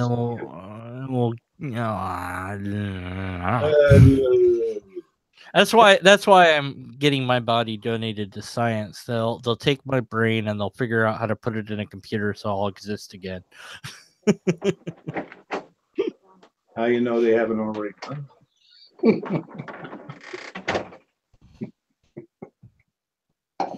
Wait, what? Remember that one time we had that discussion? Somebody, what's that called when somebody thinks they're the only thing, maybe, and everything comes from them. Yeah, right. You keep punching them in the face, and after they'll get to the point that I guess maybe I am not the only thing. Right. Well, but you're part of the pain of you doing that is part of the. It's okay. I'm enjoying myself. I don't care if they get it. It's part of the simulation, right? Yeah, like I said, after G-Man, I slept real well last night. I got all my frustrations out. It felt good for me, especially seeing him just because he tried to talk over me. I said, I can just do the same bullshit. See, I used to have these in the service. I used to have these kind of conversations, with like G-Man will have, blah, blah, blah, blah, who can yell the loudest and stuff. Okay, we're in a barracks. Just have at it. No big deal. Back in the day when I was in boot, we would stick out our tongues at each other, trying to make the other people screw up. This was the time also of where civil rights was really getting in and doing its thing. Mm. And I would have discussions with anybody. I had the Southern guys. We sell Rise again. I said, you notice that we're in South Dakota. Even though it says South Dakota is north. And that's where all the nukes are. Did you notice all the nukes are north? You're going to rise again? I don't think so. And then once again, I get that glazed over look. Well, I was making that argument about there was somebody on Facebook like, oh, guns, we gotta have that so that the government fears us. I'm like, you think for a moment that the government is scared of us? Are you kidding me? I'm like, what little army are you gonna put together with a whole? I mean, let's just say you had every single NRA member together. It's a joke. It's nothing. The government would squish it. You're dead. It's a all joke. Of you. I mean, you're all and they're like, well, we'd have people from the military join us. Yeah, a few maybe, but no, you're done. It's a whole joke. Over. First of all, when I was in the service, we would have these kind of stupid talks too, which I call them stupid talk. Yeah. Because I said, oh, you're going to shoot your grandma? Yeah. Well, no, it's not going to happen. The whole idea behind it before was most people who had weapons had them already, and I hear this talk, they can blur it into, well, you had the slave owners and they were worried, blah, blah, blah, so they need to go. No, the biggest headache of the time was we were a new country, we're $35 million in the debt, which is trillions today, whatever the inflation rate may be. And we didn't have money for a standing army, a real standing army of any kind of size. And then you got this thing called transportation. I have to tell kids, I said, believe it or not, there was no interstate back then. Mm-hmm. You had to take boats, ships around, sailboats, not propelled. So you had to hope that the winds were going in your favor for where you got to go. Just study the War of 1812 to some extent. You see the logistics of that whole thing. Yeah, they built the interstate because of the war, right? Well, that was Eisenhower. Yeah, he was not really a warmonger, but he did get the idea behind the Autobahn.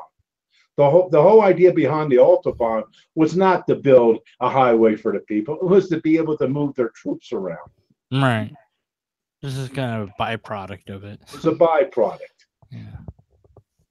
but he already seen that, and it was the truth. Anyway, if you want interstate commerce and stuff like that to really flow outside of the rail system, you need a good highway system. That's how it works. You know, Eisenhower was not a warmonger anyway. Matter of fact, everything was going good between him and Khrushchev until the U-2 incident. I was about 13 or something like that when that happened, when they shot down the U-2. And everything was going good until that happened. And Khrushchev couldn't, he had to play hard ass after that. He was between a rock and a hard place. But they were already talking about reducing weapons and stuff like that. Khrushchev was not that bad. But like I said, after that, it was like he was between, he had to, you know, be tough about, oh, look at this. Up to that, it was going good. So what about inflation again? I don't know.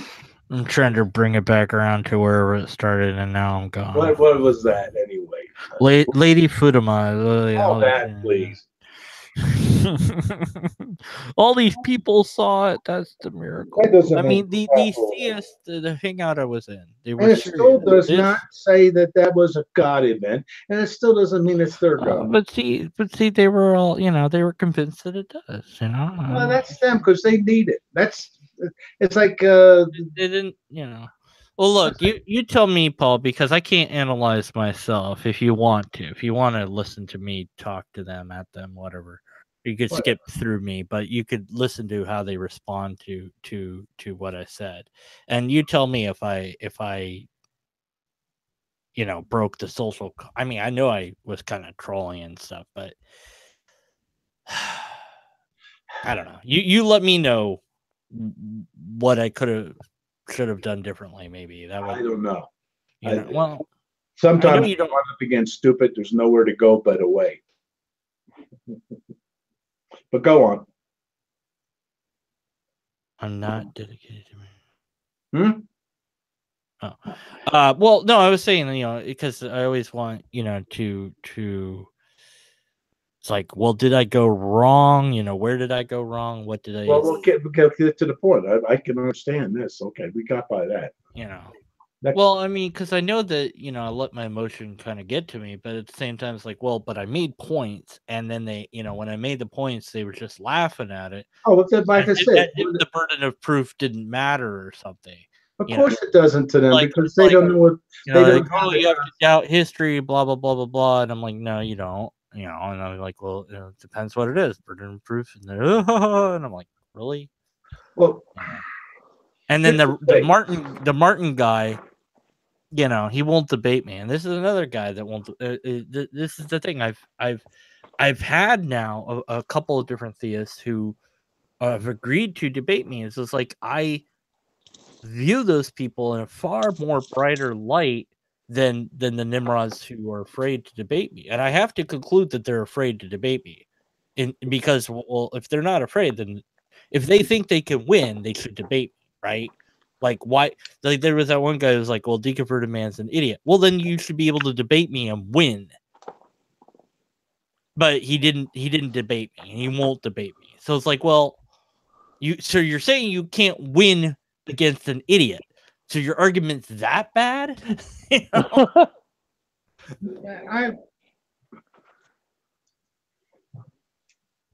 I just, to me, it's like, what is wrong with their self-worth, or whatever you want to call it, that they need to have this to be true? That's my question. Because as a child, I didn't need stuff to be true like that, It had no value.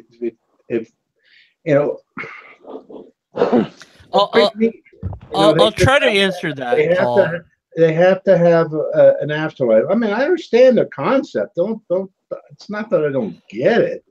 I'll tell you. I got to lie to myself to do it. I'll share with you a story that I don't think I've shared on YouTube. Uh-oh. Yeah. Okay, everybody take notes. Yeah, everybody take notes, right? Well, when I was a kid, I think, 8, maybe 9, maybe 7, I don't know. Pretty young. But yeah, I believe, when I believed in God at the time, or at least I think I did. I'm pretty sure I did. But at any rate, I had prayed to God, and I had wrote in the dirt the word God, the name God, and I said, "Okay, God, if you're real, then this will be here tomorrow." And then I went to bed, and then the next day, it was completely gone, as if it had never been written. And then I prayed again, and I said, "Okay, God, now I know you're real, and you're screwing with me. You want me to prove that you're real, because there's no way that this could have gotten erased, because it didn't rain or anything. There was no wind, and so I know that now my mission is to prove you exist." And so, and then, I kept believing in God, and, throughout my young life. I'm going to write a letter down here, but so my point with that is that I rationalized that God knew my own mind, that knew that by erasing the name of God and not answering my prayer, it was making me know that it existed and have to fight for it. But it's a story either way, because if the name had stayed there, then God answered my prayer. So it's a win-win scenario, because your mind doesn't like cognitive dissonance, and so it comes up with a way to say no, even though this is gone, that means that there's a God. That's why it got erased. God answered your prayer. Did this actually happen? As far as I can recall. Yeah. Okay. Do you have any siblings? See, this is the letter S. Yeah. And there's no way in hell they could have heard you say this. You know where they are. When I was I was playing in the backyard on my own. You thought, but I mean, it could have rained, and I don't remember that it rained. It could have blown wind, and I don't remember that. So there's those caveats. Where did you write the word God? In the dirt. Oh, jeez. Yeah. But that's there's tons of reasons why it would go. Now you find out why they invented paper. Right. Well, that's my point. Is not that we can't. Of course, we can explain it naturally. That's not the point. The point is that my mind at the time rationalized it going away as proof of God, even though that is the exact opposite of what the prayer was about. And so it's a win-win, because either way, I would have kept believing in God. Okay, here, I had a little incident. So I don't know if that really answers why people believe or not, but I think it does have a large part in our cognitive dissonance. Yeah, well, the thing is, when I was staying at my grandparents', my father was in the Coast Guard, which is not going to get into details, and he was down Trinidad, and he picked up a coconut that was carved and painted. Okay, it was early in the morning. I looked over at it. It was on top of a counter in the bedroom, or top of a dresser drawer, whatever. Then all of a sudden, I was thinking, and all of a sudden, it expanded and just came right at me. Okay? This is the only time this has ever happened to my experiences. Why? Because after I said, this is bullshit, I know what it is. It's me doing this. And I opened my eyes. It was back on the top of the counter, and that was the last time that ever happened. Another time, you can take people and you go up to the chalkboard and you go, right? And they go, right? Like, chalk noise. Well, it just happened that sometimes things just hit the right time when you think something. And I remember the teachers up there going, with the chalk, and the kids are going crazy. And all of a sudden, I just say to myself, it's only a sound. That was the last time it ever bothered me. Yeah. Now, does this work for everything? No. I wish it did. No. Yeah. What do I wish it did? But no, you know what I'm saying? Sometimes, but some people need to have an answer for everything, no matter how fucking ridiculous it is. I think that's They where we got have to have a reason. And I learned a long time ago, I guess, my father I used to be around adults a lot as a child. Not that they were all smart, but I used to be around, especially my grandfather. He was like a self-taught man and stuff. And, hearing them speak. But the whole thing is, that's the biggest problem you have is some people need that. They need to have an answer. They just need it, no matter what it is. And I don't. Well, it might be. I mean, it's kind of how we evolve. Maybe I don't know. Okay, It's like wait, real quick, my son. Yeah, what time you getting up again? Oh, I have to be at work at 1:30, so I'll be out normal time. Oh, you're going in the noon. Yeah. Okay. What you go to 9:30 at night? Yeah. So you go 1:30 p.m. Oh, okay. That's why they got the AMP and stuff like that. He's 40 now. And he doesn't do YouTube. Wait, come here. I want to see. No. But anyway, no, he's going to bed. He's good. Yeah. Oh, it's 11:45. No big deal. I'll get to bed when I get 1 a.m. here, man. Well, you just don't live in the right time zone, then. No, you don't live in the right time zone. No, honestly, some people. I can't believe 9 people are still listening to this. I remember that so-called friend of mine who can get it through his mind about the going back in time and coming back, Yeah. And I remember one time I was showing him an experiment. I'll do it sometime here, right? I'm not going to do it, but I have a one of those bowls for light bowls. It's made out of aluminum. You ever see them, reflectors? Yeah.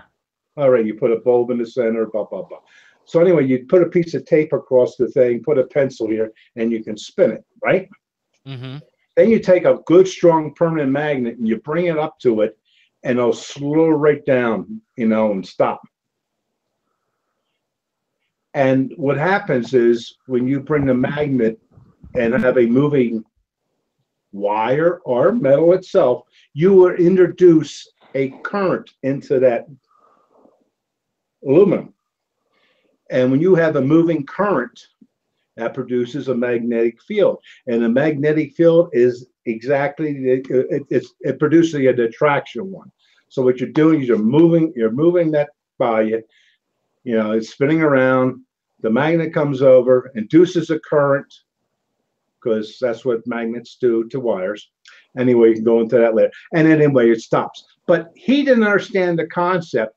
And you should see him working on how, well, when you bring the magnet thing over, that's not really doing what it is. It's the drag of the, the air currents. And you should see how he was trying to work that into a theory, not even a theory, because he didn't test it. He kept working and working until I said, really? That's how you think it works? Because it comes close. And I took my whole hand, which was a lot bigger than a magnet, and I spun it and I brought it right up to it. And I said, it's not stopping. Now, what's the difference between my hand and that magnet being close to it? That's not what was doing it, in other words. He came up with an idea. Now you take something else and see if it floats or sinks.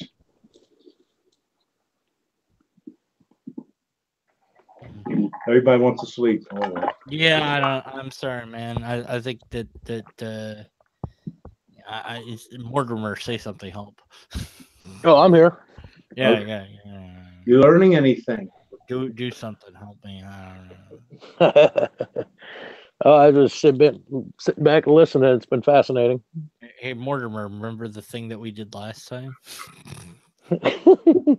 This isn't going to involve night emissions, is it? It is now. The whole thing is, where the magnetic field is coming. Look, as soon as we said that, we got an extra viewer. As soon as you said it, it's a miracle. What makes a magnetic field, huh? Electricity. And I don't know, man. Gravity. I don't know, man. Magnets. How do they work? It's not that hard. Honestly, it's not that hard. Once you break down the parts and understand the components. Yeah, look. It all falls right into place. There's no magic to it. Yeah, I know. But I was listening to that science guy. What's his name? Explain it. What's it? Freeman. and then my brain melted. So that's what happened. Mr. Annenbaum. Yeah. Well, I have stories about that with him and James Randi. They were good. Wait, I gotta answer this. Is Lutheran the same as Protestant? Yes. Well, oh God. Sorry. Yeah, but anyway, James Randi and Freeman were good friends. Okay, so Protestant is anybody that's not a Catholic because they're protesting the Catholic Church. So that's what makes them a Protestant. So anyone that's a Christian that is not a Catholic is a Protestant. And so within that, there are many denominations. There's also multiple different denominations within Catholicism. There's Roman, Catholic. There's a few, but well, I'm trying. You know, well, the Protestant. What time of day is it? I'll tell you how many. Yeah, I want to say 3, but I could be wrong. I know that there's Orthodox and. You got the ones up there in Russia and all that good stuff. Yeah, there's Roman Orthodoxy, and then there's Eastern, and then there's Northern and all that.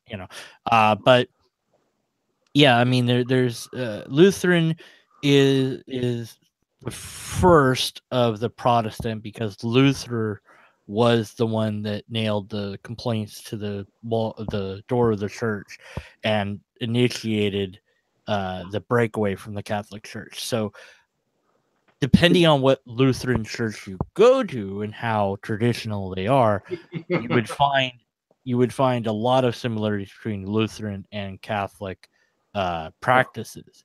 But where they differ is on so many things. Whether the Pope doesn't matter in the Lutheran Church and things like that. But there's a lot of creeds that are still repeated in Lutheran theology that you would hear similar creeds in. Do you know Emo Phillips? Yeah, I just listened to him do a stand up, and I got a CD and I got it signed by Weird Al. You heard the one about the guy in the bridge. Oh yeah. Are you Roman Catholic? You heretic. Yeah, heretic. So after Lutheran, because I want to get what information I do know about denominations out there. I could be wrong because I'm doing it by memory, but it changes daily. Don't worry about it. I think Baptist was next historically, but I don't know if I'm wrong about that. And then it gets muddy after that. But at any rate, the Lutheran denomination is the oldest for Protestant, and then of course Catholic is the oldest for Christendom in and of itself. The memories.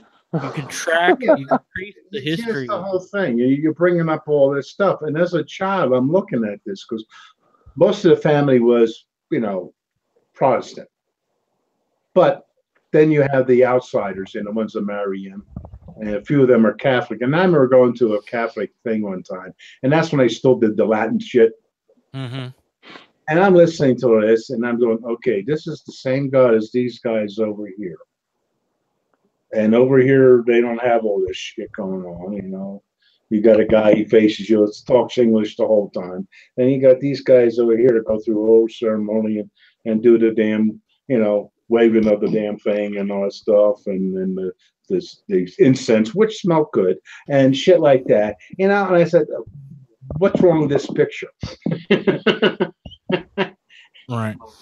Well, yeah, I mean, the different denominations have broken apart for different reasons, but you have kind of a multiplication effect where churches will split from each other over very minor things like music or something stupid like, we can't play with stringed instruments, but we want to play with stringed instruments. And then what you see is sort of an evolution of theology in the sense that the churches that do not change die out because the more traditional churches die with the elders. The young people aren't interested in traditional churches typically. Okay, it's very hard to go on. So what you'll see is that the newer churches tend to survive out the more old fashioned churches. But at any rate, there's still enough enough people to get into different denominations. But the reason why there's so many ultimately is that theology has no coherent system, unlike science, where you see a convergence upon an agreed idea. And in theology, you see the exact opposite. You see divergence into many ideas. So if that to me sparks of man-made non-cohesiveness. If you had a truth, as the religions claim, they would all line up, but you have them divided. This is the funny thing, because I felt my mother because she became a born again. And it was funny when she moved down, when I was down Florida, my wife and my son, and then she moved down a couple of years or so later, and then she's looking for a church, and how she had to shop around. See, that's the problem. You know why there's a lot of dropout, in Europe of their churches, because they have this state church, and if you don't like it, you just don't go. But in America, you got such a smorgasbord of different churches that people can find somebody they like and go to them. They might like the pastor, the whole thing, and the community, and it jives with their own psyche of how they like things done. And they can find the church of their choice. And that's the reason I think why there is so much religion, more so in this country than other ones, is because you can find what you like. Yeah. If you would take it and make it, they did screw up in a sense of making they should have. I'm joking, of course, but they should have had the Church of America, and then you would have probably about 20% go. All the same thing, and now people don't like it, and they don't go. But here you can go around and find out but we don't like that. I believe baptism, you got to submerge the whole. I've almost got an equal amount of like to dislike ratio now, so that's cool. You can go around and, like I say, shop, or the minister changes, to another one now. Fine. Where'd he go? And you go to that church if it's close by and shit like that. And that just keeps it going easier. And also, what happened too when I was young, Catholics were Catholics. Everybody was separated. Okay, not that they're not still, but now they all call themselves under the banner of Christians, and that all made them a much bigger conglomerate. There's unity in that. Yeah. Okay, before they didn't have this, so they got that smart idea. Bad for us. Then that gave them more clout because more people came together underneath that banner. It's not worried about our differences. Jesus is the one. Blah blah blah blah blah. Right. And that's why I get upset now with a bunch of atheists, because then you got people, they're splintering. We're not even big enough yet, and you want to splinter? Well, I mean, it's worried about if Lawrence Krauss, he should like boys then, that way he wants. Well, there was the whole thing with Atheism Plus that was a giant big pile of dookie. What happened was the feminists thought that they could infiltrate the skeptic atheist community. And sadly, I guess some people still need something to cling to, so they fell for the ideology that they promote and fell for it, and they had a little group that siphoned off and became their own thing because the rest of everyone else said, nope, we don't want that. We already had religion. We don't need a new one. And so you still have feminism is out there as an ideology. It's a political ideology. It's based on Marxist ideology. It is communism repackaged. That's all it is. It's all about power. It's not what they tell you it's about. It's made up stuff that has no bearing in reality. And I've analyzed the feminist stuff, and I've looked at it, and I've tried to find something. There's nothing positive about it. They somehow managed to make a law for New York and I was just in New York on vacation, and no man spreading on the Deliberately. subway. Well, here's the thing: plenty of people were spreading their legs while I was on the subway, and nobody seemed to care. And when somebody needed a seat, people would scoot over and let them have a seat. And sometimes people even stood up to give their seats to other people. Sometimes it was women giving men their seat. Sometimes it was the opposite. But what I did see that was a real problem in New York that these feminists didn't even do anything about was there a lot of homeless on the subways, and homeless. And there's this one gal that had all this, her possessions, it's huge. I mean, she was just talking about manspreading. She was taking up half the car with her stuff. And I'm like, yeah, you know what, feminists? You're useless to society. Absolutely useless.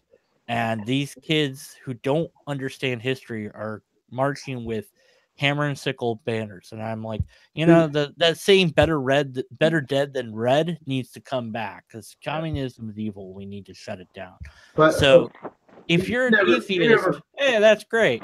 Yeah, but you might disagree with the politics, and if you have politics that suck and don't work, then I'm going to call you out on it. Okay, you never go to my Facebook page, do you? I don't think so. I mean, I see. I write stuff down, and a lot of people don't get it, but that's all right, because I get the joke and I'm happy. But I wrote down on one of the things, I'm going to paraphrase basically, but it's an old idea, and it wasn't mine. I forget who said it, but it had to do with racism and stuff. But anyway, I said, if you want to be treated equal, don't make a big point about pointing out all the differences. That's exactly what they're. Well, and they're making a big point to point out. No, don't tell me. Show me what you can do, and we go from there. Right, exactly. And if you know your shit, I don't care if you're an insect on a wall. If you tell me something is true, okay, it's true. I don't give a shit. But it goes through my head quite often, because I have her still on Facebook. My one manager, young girl, and I was working part-time at Ace Hardware. But anyway, we all have walkie-talkies, and if you had a problem, you can call, and maybe somebody, can fill in, like somebody has a question and you don't know the answer. Hey, maybe anybody know about? So anyway, nobody's called, and I'm walking down the aisle, and I see she's talking to some guy. Now, she was a little petite thing. If she broke 5 feet, she was tall.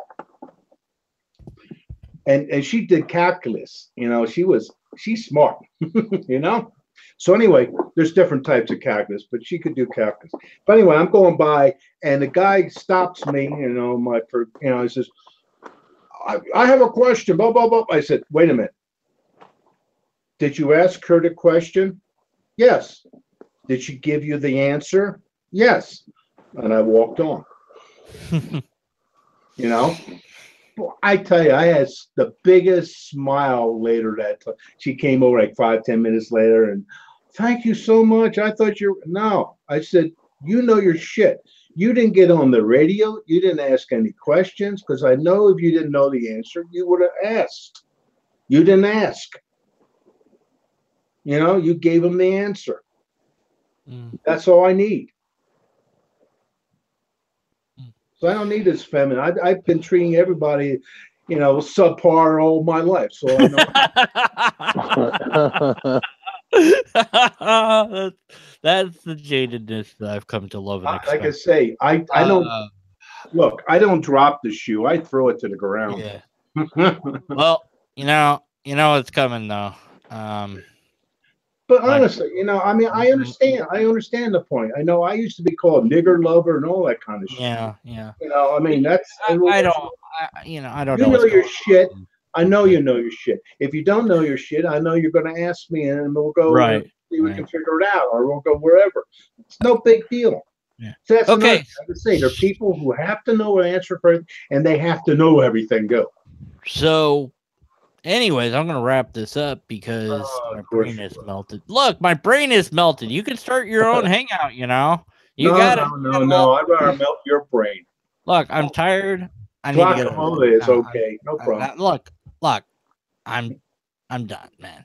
Okay. Anyways, so everyone that And the guy between us, he talks too much. Yeah. So if you watched till this moment of time in this hangout, thanks for doing so. Please leave comments, questions, concerns, other keywords in the comment section below. And if you direct it at Paul, he might even answer you. No. But don't. If I ever have, honestly, real quick, I interject again as usual. If I ever do anything, I'm not going to read the comment. I'll let somebody else do that. They can fight among themselves, because I doubt there's going to be any word unless I have a question. Then I'll look for the answer. But more or less, I'll make what I'm going to say what I have to say, and the bozos out there, sorry, you know who you are. I'm going to change it anyway. Yeah. Good luck defeating Paul. Have you ever thought about? I said, boy, you never talk to me. I think about a shit lot. You got it. We got to get you to debate somebody just to see what would happen. Oh, no kidding. I just don't. Anyway, so this was a thing that I did because of the thing that I did that's linked to the description, which is a hangout that I was in. I join in, and the time stamp that I join in is there too, so you can check that out. Let me know how crazy you think I went, and or if you thought I was fine. Maybe, I don't know. I need feedback to know if I could do better, should do better, should have done something different, whatever, and I probably did. But at any rate, that led to this, and that's just been a cool thing because we had a great conversation with theist, and then an okay conversation with the next theist, and I think we did stuff that was interesting, and then Paul came in and we did that.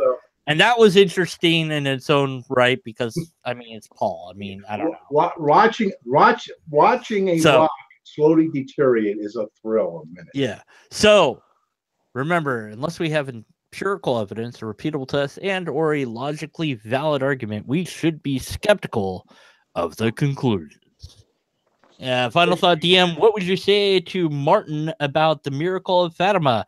It's bullshit. That's what I would say to him. I don't want to hear about it. I don't want to hear about it. You know, they brought up this and they brought up some other thing, and I'm like, you know, I was half in the middle of my thought about. I don't know who that one guy was, but it's like, God, he should like think before he opens his mouth, because it's like, he doesn't even know what he's thinking. Paul. No. What? Stop. Okay. I told Martin, and you know, again, I challenged him in his hangout, and I'll challenge him again, and he'll still not debate me. And he can laugh at me, and his friends can laugh at me, and they can thumb down my video. I really don't care. I'm big enough of a man to say, you know what, I went off the rails emotionally. But the question is, Martin, are you a big enough man to come and debate me about your ideas, or do you want to stay with your little friends there and just talk to each other? Challenge has been thrown, Martin, and I'm going to keep calling you Martin until you accept my challenge. Then maybe I'll figure out how to pronounce your name. All right. Goodbye, everybody. Lobsters exist. Stopping broadcast. Oh, yeah, lobster is on that chat too. Lobster, blah, blah, lobster.